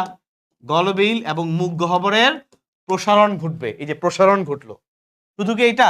পাশাপাশি মুখের কপাটিকা খোলা থাকবে, মুখের কপাটিকা খুলে যাবে বা খোলা থাকবে, মুখের কপাটিকা খুলে যাবে। ফলে ফলে ফলে পানি, ফলে অক্সিজেনযুক্ত পানি বা নতুন পানি বা পানি মুখের ভিতরে প্রবেশ করবে, ফলে পানি মুখের ভিতরে প্রবেশ করবে। ঠিক আছে, এটা হচ্ছে তাহলে বেসিক কনসেপ্টটা। আমার কথা কি বুঝতে পেরেছো? যেহেতু যেহেতু গলবিল এবং মুখ গহ্বরের প্রসারণ ঘটবে, কেমনে ঘটবে এটা আমি এখন লিখবো। এটা তিনটা জিনিস আছে, একটু কষ্ট করে মনে রাখো যে এটা প্রসারণটা কেমনে ঘটবে। মাছ কিভাবে ভিতরে মুখটা বড়, আমরা যে এই যে মুখটা ফুলাই, তাহলে আমাদের এখানে অনেকগুলো মাংসপেশি কাজ করে, একইভাবে মাছেরও এমন কিছু না কিছু আছে যেটা কাজ করবে। এইটাই জাস্ট এখানে সে কিভাবে কাজটা করে, তার হাইপোব্রাঙ্কিয়াল পেশি, মানে ব্রাঙ্কাই মানে হচ্ছে তোমার ফুলকার নিচে যে পেশিগুলো আছে, সে হাইপোব্রাঙ্কিয়াল পেশি, হাইপোব্রাঙ্কিয়াল পেশি, হাইওয়েড আর্চ, হাইওয়েড আর্চ, হাড্ডিরা হাড্ডি, হাইওয়েড আর্চ, এই আরেকটা হচ্ছে তোমার গলবিল, একটা সেকেন্ড, আরেকটা হচ্ছে তোমার ফুলকা আর্চ। হাইওয়েড আর্চ এবং ফুলকা আর্চ এই তিনজনের ক্রিয়ার মাধ্যমে, এই তিনটার কম্বাইন্ড ক্রিয়ার ফলে গলবিল এবং মুখ গহ্বরের প্রসারণ ঘটবে, মুখের কপাটিকে খুলে যাবে এবং পানি মুখের ভিতরে প্রবেশ করবে। ব্রাঙ্কিওস্টেগাল ঝিল্লি বন্ধ থাকবে, দেখছো? ব্রাঙ্কিওস্টেগাল পর্দা দিয়ে পানি বের হইতে পারবে না, কারণ এগুলো বন্ধ থাকবে। এখানে খোলা আছে মানে ওইখানে বন্ধ, এটা খুলে গেলে আবার এটা বন্ধ, যে কোনো একটা খোলা থাকবে। ঠিক আছে, এই হচ্ছে ইনশাল্লাহ প্রশ্বাস। তাহলে বুঝতে পারছো। সো এরপরে কি হবে? ফুলকা ফুলকা অক্সিজেন গ্রহণ করবে, অক্সিজেন গ্রহণ করবে, এই হচ্ছে প্রশ্বাস। ঠিক আছে, আচ্ছা নেক্সট স্টেপে আমরা কি পড়বো? নেক্সট স্টেপে হচ্ছে নিঃশ্বাস, তাই না? ওকে, তাহলে আমরা এখন পড়বো নিঃশ্বাস। নিঃশ্বাস মানে জাস্ট আগে যেটা এতক্ষণ বললাম এটা জাস্ট উল্টা, আর কিছু দরকার নাই, শেষ। তুমি বুঝতে পারছো, এর আগেরটা উল্টা হবে। আগেরটা উল্টা তোমাদের সবাইকে বলে রাখি, তোমরা কিন্তু প্রথম কমেন্টে কিন্তু সবাই পিডিএফ লেকচার ইনশাল্লাহ পেয়ে যাবা। ঠিক আছে, আমি চেষ্টা করব দিয়ে দেওয়ার জন্য। ওকে, জাস্ট একই কথা, সেম টু সেম কাহিনী। এবার কি হবে? আগে ছিল, তাহলে এখন ফুলকা কি করবে? ফার্স্টে ফুলকা কার্বন ডাইঅক্সাইড, আগে তো অক্সিজেন গ্রহণ করে, অক্সিজেন গ্রহণ করে কার বিনিময়ে? কার্বন ডাইঅক্সাইড ত্যাগ করে, ফুলকার মাধ্যমে ফুলকা কার্বন ডাইঅক্সাইড ত্যাগ করে। এই ফুলকা থেকে কার্বন ডাইঅক্সাইড গুলো পানিতে আসে, ফুলকা থেকে কার্বন ডাইঅক্সাইড পানিতে আসে। তারপরে কি হয়? গলবিলের সংকোচন ঘটে, গলবিলের গলবিলের আয়তন কমে যায়। শুধু কি গলবিলের আয়তন কমে? না, জাস্ট উল্টা আর কি ভাই। গলবিল এবং মুখ গহ্বর, গলবিল এবং মুখ গহ্বরের আয়তন কমে যায়, পানি বাইরে বের হয়ে আসে। পানি ব্রাঙ্কিওস্টেগাল পর্দা দিয়ে, ব্রাঙ্কিওস্টেগাল ব্রাঙ্কিওস্টেগাল পর্দার দিয়ে বাইরে বের হয়ে চলে আসে, দিয়ে বাহিরে বের হয়। এই হচ্ছে নিঃশ্বাস। ঠিক আছে, আমার মনে হয় ইনশাল্লাহ এর চেয়ে সহজভাবে তোমার আর বোঝার প্রয়োজন নাই। এবং ইনশাল্লাহ তুমি, আমি যে সহজভাবে ছবিটা দেখাইছি, এতটুকু সহজভাবে ইনশাল্লাহ ছবিটা আঁকতে পারলে that is enough for you, enough for you. এবং আমার বিশ্বাস যে এটা ম্যাক্সিমাম স্টুডেন্টই পারে না। সো আমার মনে হয় তোমরা ইনশাল্লাহ পরীক্ষা যদি আসে একটু ডিরেকশনগুলো দিয়ে দিবা। হ্যাঁ, কার্বন ডাইঅক্সাইড বের হচ্ছে মানে হচ্ছে, সো এইভাবে পানি বের হচ্ছে, সো এই ডিরেকশনটা দিয়ে দিবা। এখানে প্রত্যেকটা ফুলকার মধ্যে একটু ডিরেকশন দিয়ে দিবা। আবার ধরো তোমার তোমার কি বলে, এই তোমার ব্রাঙ্কিয়াল ছিদ্র যে বন্ধ আছে, সরি, এখানে তোমার যে ব্রাঙ্কিয়াল ছিদ্র বন্ধ আছে এটা উল্লেখ করে দিবা, যে ব্রাঙ্কিয়াল ছিদ্রটা বন্ধ আছে, ব্রাঙ্কিয়াল ছিদ্র বন্ধ আছে, এটা উল্লেখ করে দিবা। আর এটা অ্যাকচুয়ালি ব্রাঙ্কিয়াল, এই যে ব্রাঙ্কিয়াল পর্দা না, ব্রাঙ্কিয়াল ছিদ্র দিয়ে, যে ব্রাঙ্কিয়াল ছিদ্র দিয়ে বের হয়ে চলে যাবে, ব্রাঙ্কিয়াল ছিদ্র দিয়ে পানিটা বাইরে বের হয়ে চলে যাবে। ব্রাঙ্কিওস্টেগাল বা ব্রাঙ্কিয়াল, কোনো সমস্যা নাই, it is good enough for you. Branchial লিখতে পারো, ব্রাঙ্কিয়াল, ব্রাঙ্কিয়াল ছিদ্র দিয়ে পানিটা বের হয়ে চলে যাবে, কোনো সমস্যা নেই ইনশাল্লাহ। So that is it. ঠিক আছে, প্রশ্বাস এবং নিঃশ্বাস আলহামদুলিল্লাহ শেষ। লাস্ট টপিক পড়বো আমরা, সেটা হচ্ছে বায়ুথলি বা পটকা। এটা খুবই ছোট, খুবই ইজি একটা টপিক, খেয়াল করো। পটকা, প্রথম কথা হচ্ছে আমি যেভাবে পড়াই এভাবে ইনশাল্লাহ অ্যান্সার করার চেষ্টা করবা। পটকা বা বায়ুথলি, ভাইয়া এই বায়ুথলি আছে বলেই রুই মাছ কিন্তু, রুই মাছ কিন্তু এই বায়ুথলি পটকার মাধ্যমেই রুই মাছ ভেসে থাকতে পারে। কারণ ভিতরে বাতাস আছে বলেই কিন্তু সে ভেসে থাকতে পারে। রুই মাছ যে ভেসে থাকে তার ভিতরে বাতাস থাকে, বাতাসটা কোথায়? এই বায়ুথলির ভিতরে আছে বলেই সে ভিতরে একটা ভালো অ্যামাউন্টে বাতাস ক্যারি করে, যার কারণে সে ভেসে থাকতে পারে। এবং তার মনে করো কোনো কারণে পানির মধ্যে অক্সিজেনের অভাব হয়েছে, সে ওই পটকা থেকে অক্সিজেন নিয়ে সে তার কাজ চালাবে। কোনো কারণে কিছু অভাব হলে সে পটকা থেকে নিবে। ঠিক আছে, তাহলে এই বায়ুথলির মধ্যে কোন কোন গ্যাস থাকে খেয়াল করো, খুবই ইজি। সবচেয়ে বেশি থাকে অক্সিজেন, বুঝতেই পারছো। সবচেয়ে বেশি কোনটা থাকবে?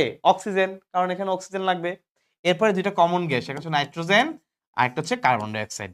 আমাদের পরিবেশের যে সর্বোচ্চ তিনটা গ্যাস থাকে, মানে আমরা কমনলি যে তিনটা গ্যাসের কথা পড়ি, এই তিনটা গ্যাসই বায়ুথলির মধ্যে থাকে। ঠিক আছে, তাহলে আমাকে যদি বলা হয় বায়ুথলির মধ্যে ম্যাক্সিমাম গ্যাস কোনটা, অধিকাংশ হচ্ছে অক্সিজেন, কারণ আমরা বুঝতেই পারছি যদি মাছের কোনো কারণে অক্সিজেন লাগে সেখান থেকে নিবে। এখন আসি বায়ুথলির গঠন কেমন। বায়ুথলির দুইটা প্রকোষ্ঠ। কয়টা প্রকোষ্ঠ? দুইটা প্রকোষ্ঠ। খুবই সুন্দর ভাইয়া। এ একটা ছোট্ট প্রকোষ্ঠ, এ একটা বড় প্রকোষ্ঠ।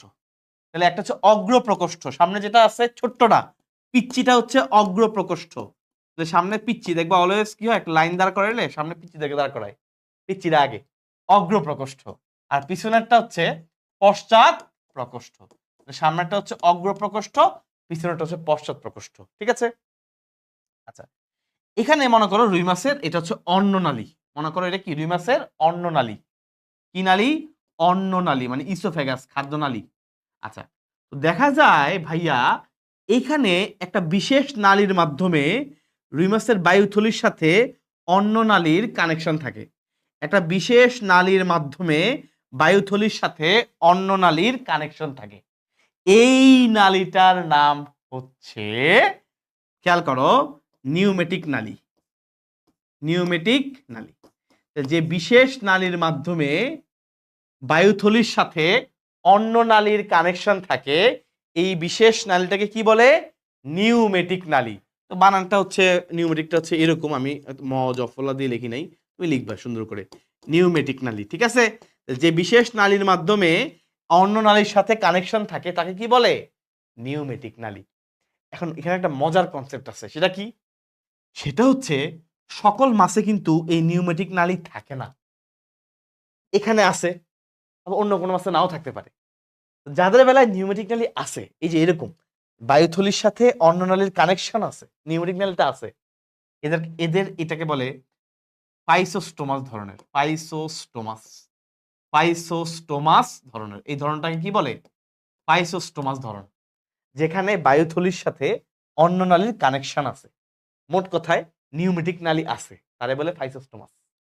রুইমাস, রুইমাস বুঝতে পারছো, পাইসোস্টোমাস ধরনের। আর যার মধ্যে এই নিউমেটিক নালী নাই, মানে কানেকশনটা নাই, তাই সে হচ্ছে কিপটা, তাকে বলে ফাইসোক্লিস্টাস। ফাইসো কিপটা থেকে মনে রাখবা, ক দিয়ে ক্লিস্টাস, ফাইসোক্লিস্টাস, কিপটা নাই, ফাইসোক্লিস্টাস, ঠিক আছে? তো আমরা বুঝতে পারছি আমাদের রুই মাছ কেমন, পাইসোস্টোমাস। তাহলে আরো একটা ইম্পর্টেন্ট এমসিকিউ পড়ে ফেললাম।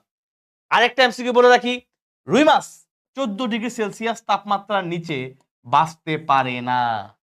কত ডিগ্রি সেলসিয়াস বললাম? 14°C, এটা মনে রাখবা। 14 ডিগ্রির নিচে নিচে বাঁচতে পারে না। আরেকটা এমসিকিউ পড়ায় ফেললাম, 14°C, কত ডিগ্রি? 14°C নিচে বাঁচতে পারে না। তোমাদের কাজ হচ্ছে বই থেকে বের করে ভাইয়াকে কমেন্ট সেকশনে জানাবা, সবার দায়িত্ব, যে রুই মাছের প্রজনন তাপমাত্রা কত। এই দুইটা তাপমাত্রাই আছে পুরো রুই মাছ টপিকের মধ্যে, ওইটা তোমার দায়িত্ব। রুই মাছের প্রজনন তাপমাত্রা কত? আমি কিন্তু ইনশাআল্লাহ কমেন্ট সেকশনে উত্তর বলে দিব। আমার ওই যে পিন কমেন্টে আমি কিন্তু উত্তর লিখে দিব, তোমরা পরবর্তীতে মিলাই নিবা, ঠিক আছে? ওকে। এবং যাদের হইছে তারা পরবর্তী জানাবে ভাইকে। তাহলে দেখো, খেয়াল করো, রুই মাছ, যেটা বলছিলাম যে রুই মাছের কত ডিগ্রি নিচে বাঁচতে পারে না? 14 ডিগ্রির নিচে। এবং তোমরা কমেন্ট করবে কোনটা, রুই মাছের প্রজনন তাপমাত্রা কত, পরবর্তীতে আমি উত্তর জানাই দিব, ঠিক আছে? ফাইন। এবার খেয়াল করে দেখো ভাইয়া, খুবই সিম্পল, আমাদের মোটামুটি আলহামদুলিল্লাহ অনেক কিছু বলে ফেলছি। এখন এর চারপাশে কিছু রক্তনালিকার মতো রক্তজালিকা একসাথে মিলে এরকম গুচ্ছাকার অবস্থান করে, গুটি গুটি করে অবস্থান করে, এদেরকে বলে রেটিয়া মিরাবিলিয়া। লাল রং দিয়ে লিখছি, হ্যাঁ, লাল রঙের, কি রঙের? লাল রঙের গ্যাস গ্রন্থি।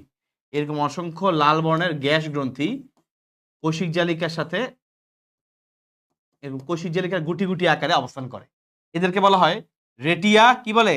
রেটিয়া, রেটিয়া, রেটিয়া মিরাবিলিয়া, রেটিয়া মিরাবিলিয়া। দেখো তোমরা এটার কাজ পড়তে গিয়ে সবাই হিমশিম খাও, এইটার কাজ পড়তে গিয়ে সবাই হিমশিম খাও। তোমরা টেকনিকটা মনে রাখবা, জাস্ট ভাইয়া যেভাবে মার্কিং করি মার্কিংটা দিয়ে রাখো, এইটা মার্কিং দিবা ভিতরের দিকে, এটা দিবা বাইরের দিকে, শেষ।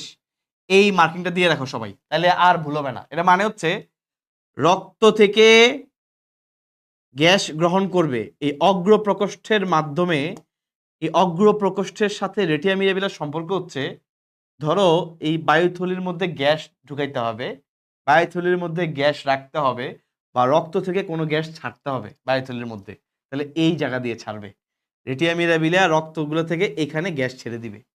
আর মনে করো আজকে রুই মাছের গ্যাস লাগবে, অক্সিজেন লাগবে, সে কি কোত্থেকে নিবে? এই পিছন থেকে, পশ্চাৎ প্রকোষ্ঠ থেকে সে নিবে। এই ডিরেকশনটা মাথায় রাখবা, তাহলে পিছন থেকে নিবে, সামনে দিবে, বায়ুথলির মধ্যে দিবে, আর পিছন থেকে সে নিবে যদি প্রয়োজন হয়। এইটার ডিরেকশনটা তোমরা ইনশাআল্লাহ মাথায় রাখবা, ঠিক আছে? আরেকটা এমসিকিউ আছে এই বায়ুথলির মধ্যে, সেটা হচ্ছে এই বায়ুথলি অন্তঃকর্ণ, চিনো অন্তঃকর্ণ? আমাদের অন্তঃকর্ণ আছে না, একবার ভিতরে কর্ণ। এই বায়ুথলি কিছু ছোট ছোট অস্থির মাধ্যমে এই অন্তঃকর্ণের সাথে যুক্ত থাকে, কিছু ছোট ছোট অস্থির মাধ্যমে, এদেরকে বলে ওয়েবেরিয়ান অসিকল, একটা বিজ্ঞানীর নাম অনুসারে। হ্যাঁ, বিজ্ঞানীর নাম হচ্ছে মোস্ট প্রবাবলি তোমার হার্নেস্ট হেনরিচ ভেবার, তো অনেক ভেবার অনেকে ওয়েবার বলে উচ্চারণ করতে গিয়ে। কোনো সমস্যা নেই, তোমাদের বইয়ে ভেবাল লিখছে। আসলে ওয়েবার বললে ভালো। তো যাই হোক, তো এই কিছু ছোট, ছোট অস্থি, অস্থি মানে অসিকল। ছোট, ছোট অস্থি, অসিকল। এই ছোট, ছোট অসিকল গুলোকে বলে ভ্যাবেরিয়ান, ভ্যাবেরিয়ান অসিকল।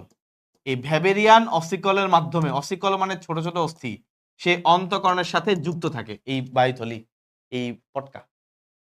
এবং বুঝতে পারছো অন্তঃকরণের কিন্তু একটা গুরুত্বপূর্ণ কাজ আছে, সে হচ্ছে ভারসাম্য রক্ষা করে, ভারসাম্য। এমসিকিউ, আমাদের মানুষের অন্তঃকরণও কিন্তু সেম ভারসাম্য রক্ষা করে, এইটাও সেম ভারসাম্য রক্ষা করে। দ্যাট ইজ ইট, আলহামদুলিল্লাহ। আর একটা 3 স্টার ইম্পর্টেন্ট টপিক আলহামদুলিল্লাহ শেষ। যা পড়াইছি, যতটুকু লিখছি বায়ুথলি নিয়ে, এতটুকু তুমি যদি ইনশাল্লাহ পরীক্ষার খাতা লিখে দিয়ে আসতে পারো, সুন্দর করে ফ্লোচার্ট আকারে ছবি দিবা, মার্কিং করবা, হ্যাঁ, ফাইসোস্টোমাসের কথা লিখবা, ফাইসোক্লিস্টাস লিখবা, এরপরে এই যে নিউমেটিক নালীর কথা লিখবা, রেটিয়া মিরাবিলিয়ার কথা লিখবা, লাল রঙের কথা লিখবা, সে গ্যাসীয় বিনিময় করতে পারে সেটা লিখবা। এরপর অন্তঃকরণের সাথে সে যুক্ত থাকতে পারে কিভাবে? কিছু ছোট, ছোট অস্থি দিয়ে, কিছু ক্ষুদ্র অস্থি দিয়ে, ক্ষুদ্র, ক্ষুদ্র অস্থি দিয়ে। এই ক্ষুদ্র অস্থিগুলোকে বলা হয় ভ্যাবেরিয়ান অসিকল। এটা লিখবা। এর মাধ্যমে ভারসাম্য রক্ষা করে ইনশাল্লাহ, এটা লিখবা। কত লিখা লাগে নাম্বারের জন্য? কত আর লিখবা? ইনশাল্লাহ শেষ। আর হাইয়েস্ট যেটা বলেছিলাম যে হালদা, হালদা, এই হালদার ব্যাখ্যা আর সাথে একটু প্রজনন, রিমাসের প্রজননটা একটু দেখতে পারো, একবার চোখ বুলাতে পারো। কারণ অনেক সময় হয় কি পরীক্ষা যদি ইনকেস একটু ঘ নাম্বার একটু আজগুবি প্রশ্ন চলে আসে যে প্রজনন কিভাবে রক্ষা করে হ্যান ত্যান, তখন এই জন্য এটা একটু কাজে লাগতে পারে। একবার তুমি রিডিং দিয়ে রাখবা প্রজননটা, সেটা তোমার টেস্ট পেপার থেকে হতে পারে, সেটা তোমার বই থেকে হতে পারে। হালদা নদীতে তোমার প্রাকৃতিক মৎস্য অভয়াশ্রম, এটা ইনশাল্লাহ একটু দেখবা। হ্যাঁ, এখানে মাঝে মধ্যে আসে। যেটাই আসুক না কেন, যদি ঘ নাম্বারে ইনকেস এমন একটা ফালতু প্রশ্ন চলে আসে, অবশ্যই ছোট্ট করে রুই মাছের একটা মানে একটা রুই মাছের ছবি এঁকে দিয়ে আসবা। ভাইয়া শুরুতে ক্লাসের শুরুতে আঁকছিলাম। একটা রুই মাছের ছবি আঁকতে সর্বোচ্চ তোমার ১ থেকে ১.৫ মিনিট বা ৩০ সেকেন্ডের মধ্যে তোমার পেরে যাবা যদি তুমি বাসায় একটু প্র্যাকটিস করো। এটা আঁকলে দেখবা তোমার নাম্বার ৪ এ ৩ হয়ে গেছে ইনশাল্লাহ। ৪ এ ৪ তো আর বায়োলজিতে খুব কমই দেয়। ৩ হয়ে গেছে। এনাফ তো। একটা বাজে প্রশ্ন তুমি ৪ এ ৩ পাচ্ছ। এনাফ না? ইনশাল্লাহ। তো আশা করি এই ক্লাসটি সবার খুব ভালো মতো কাজে আসছে। যাদেরই ক্লাসটি ভালো লাগবে অবশ্যই তুমি কমেন্ট সেকশনে জানাবা। আর যারা চ্যানেলে নতুন অবশ্যই চ্যানেলটি সাবস্ক্রাইব করবা। ৩ টা প্রশ্ন তোমাদেরকে দিব। এই ৩ টা প্রশ্নের উত্তর তোমরা আমাকে অবশ্যই কমেন্ট সেকশনে পরবর্তীতে আবার জানাবা। সেটা হচ্ছে খেয়াল করো, রুই মাছের হৃৎপিণ্ড। রুই মাছের নাম্বার 1, সবাই অ্যান্সার জানাবা। রুই মাছের হৃৎপিণ্ড, রুই মাছের হৃৎপিণ্ড কত প্রকোষ্ঠ বিশিষ্ট? রুই মাছের হৃৎপিণ্ড কত প্রকোষ্ঠ বিশিষ্ট? অ্যান্সার জানাবে number 1। Question number 2, question number 2, রুই মাছ, রুই মাছ কত ডিগ্রি সেলসিয়াসের নিচে, কত ডিগ্রি সেলসিয়াসের নিচে বাঁচতে পারে না? কত ডিগ্রি সেলসিয়াসের নিচে বাঁচতে পারে না? ঠিক আছে। নাম্বার 3, কোয়েশ্চেন নাম্বার 3, রুই মাছে, রুই মাছের প্রধান চলন অঙ্গ কোনটি? রুই মাছের প্রধান চলন অঙ্গ কোনটি? এই 3টা কোশ্চেনের উত্তর সবাই ইনশাল্লাহ দিবেন। মাঝখানে এর আগে 2টা প্রশ্ন করেছিলাম ভাইয়া লাইভে, ওই 2টা প্রশ্নের উত্তরও ভাইয়া ইনশাল্লাহ কমেন্ট সেকশনে দিয়ে দিব। এই 3টার উত্তর ইনশাল্লাহ আমি পরবর্তীতে দিয়ে দিব। সবাই কমেন্ট করে ভাইয়াকে উত্তর জানাবে। ঠিক আছে? একটা মেসিভ, একটা অনেক কঠিন একটা অংশ রুই মাছ, যেটা সবাই পড়তে চায় না। আমি চেষ্টা করেছি ইনশাল্লাহ অল্প সময়ে এটাকে ইনশাল্লাহ গুছিয়ে দেওয়ার জন্য। এবং ইনশাল্লাহ তোমরা সবাই ভালো করবে। যেভাবে বলেছি লিখার চেষ্টা করবে। যেভাবে তোমাদেরকে ছবি আঁকলে নাম্বার ভালো আসে ওইভাবে দেওয়ার চেষ্টা করবে। That is it for today. সবাই ভালো থাকবেন, সুস্থ থাকবেন। আসসালামু আলাইকুম।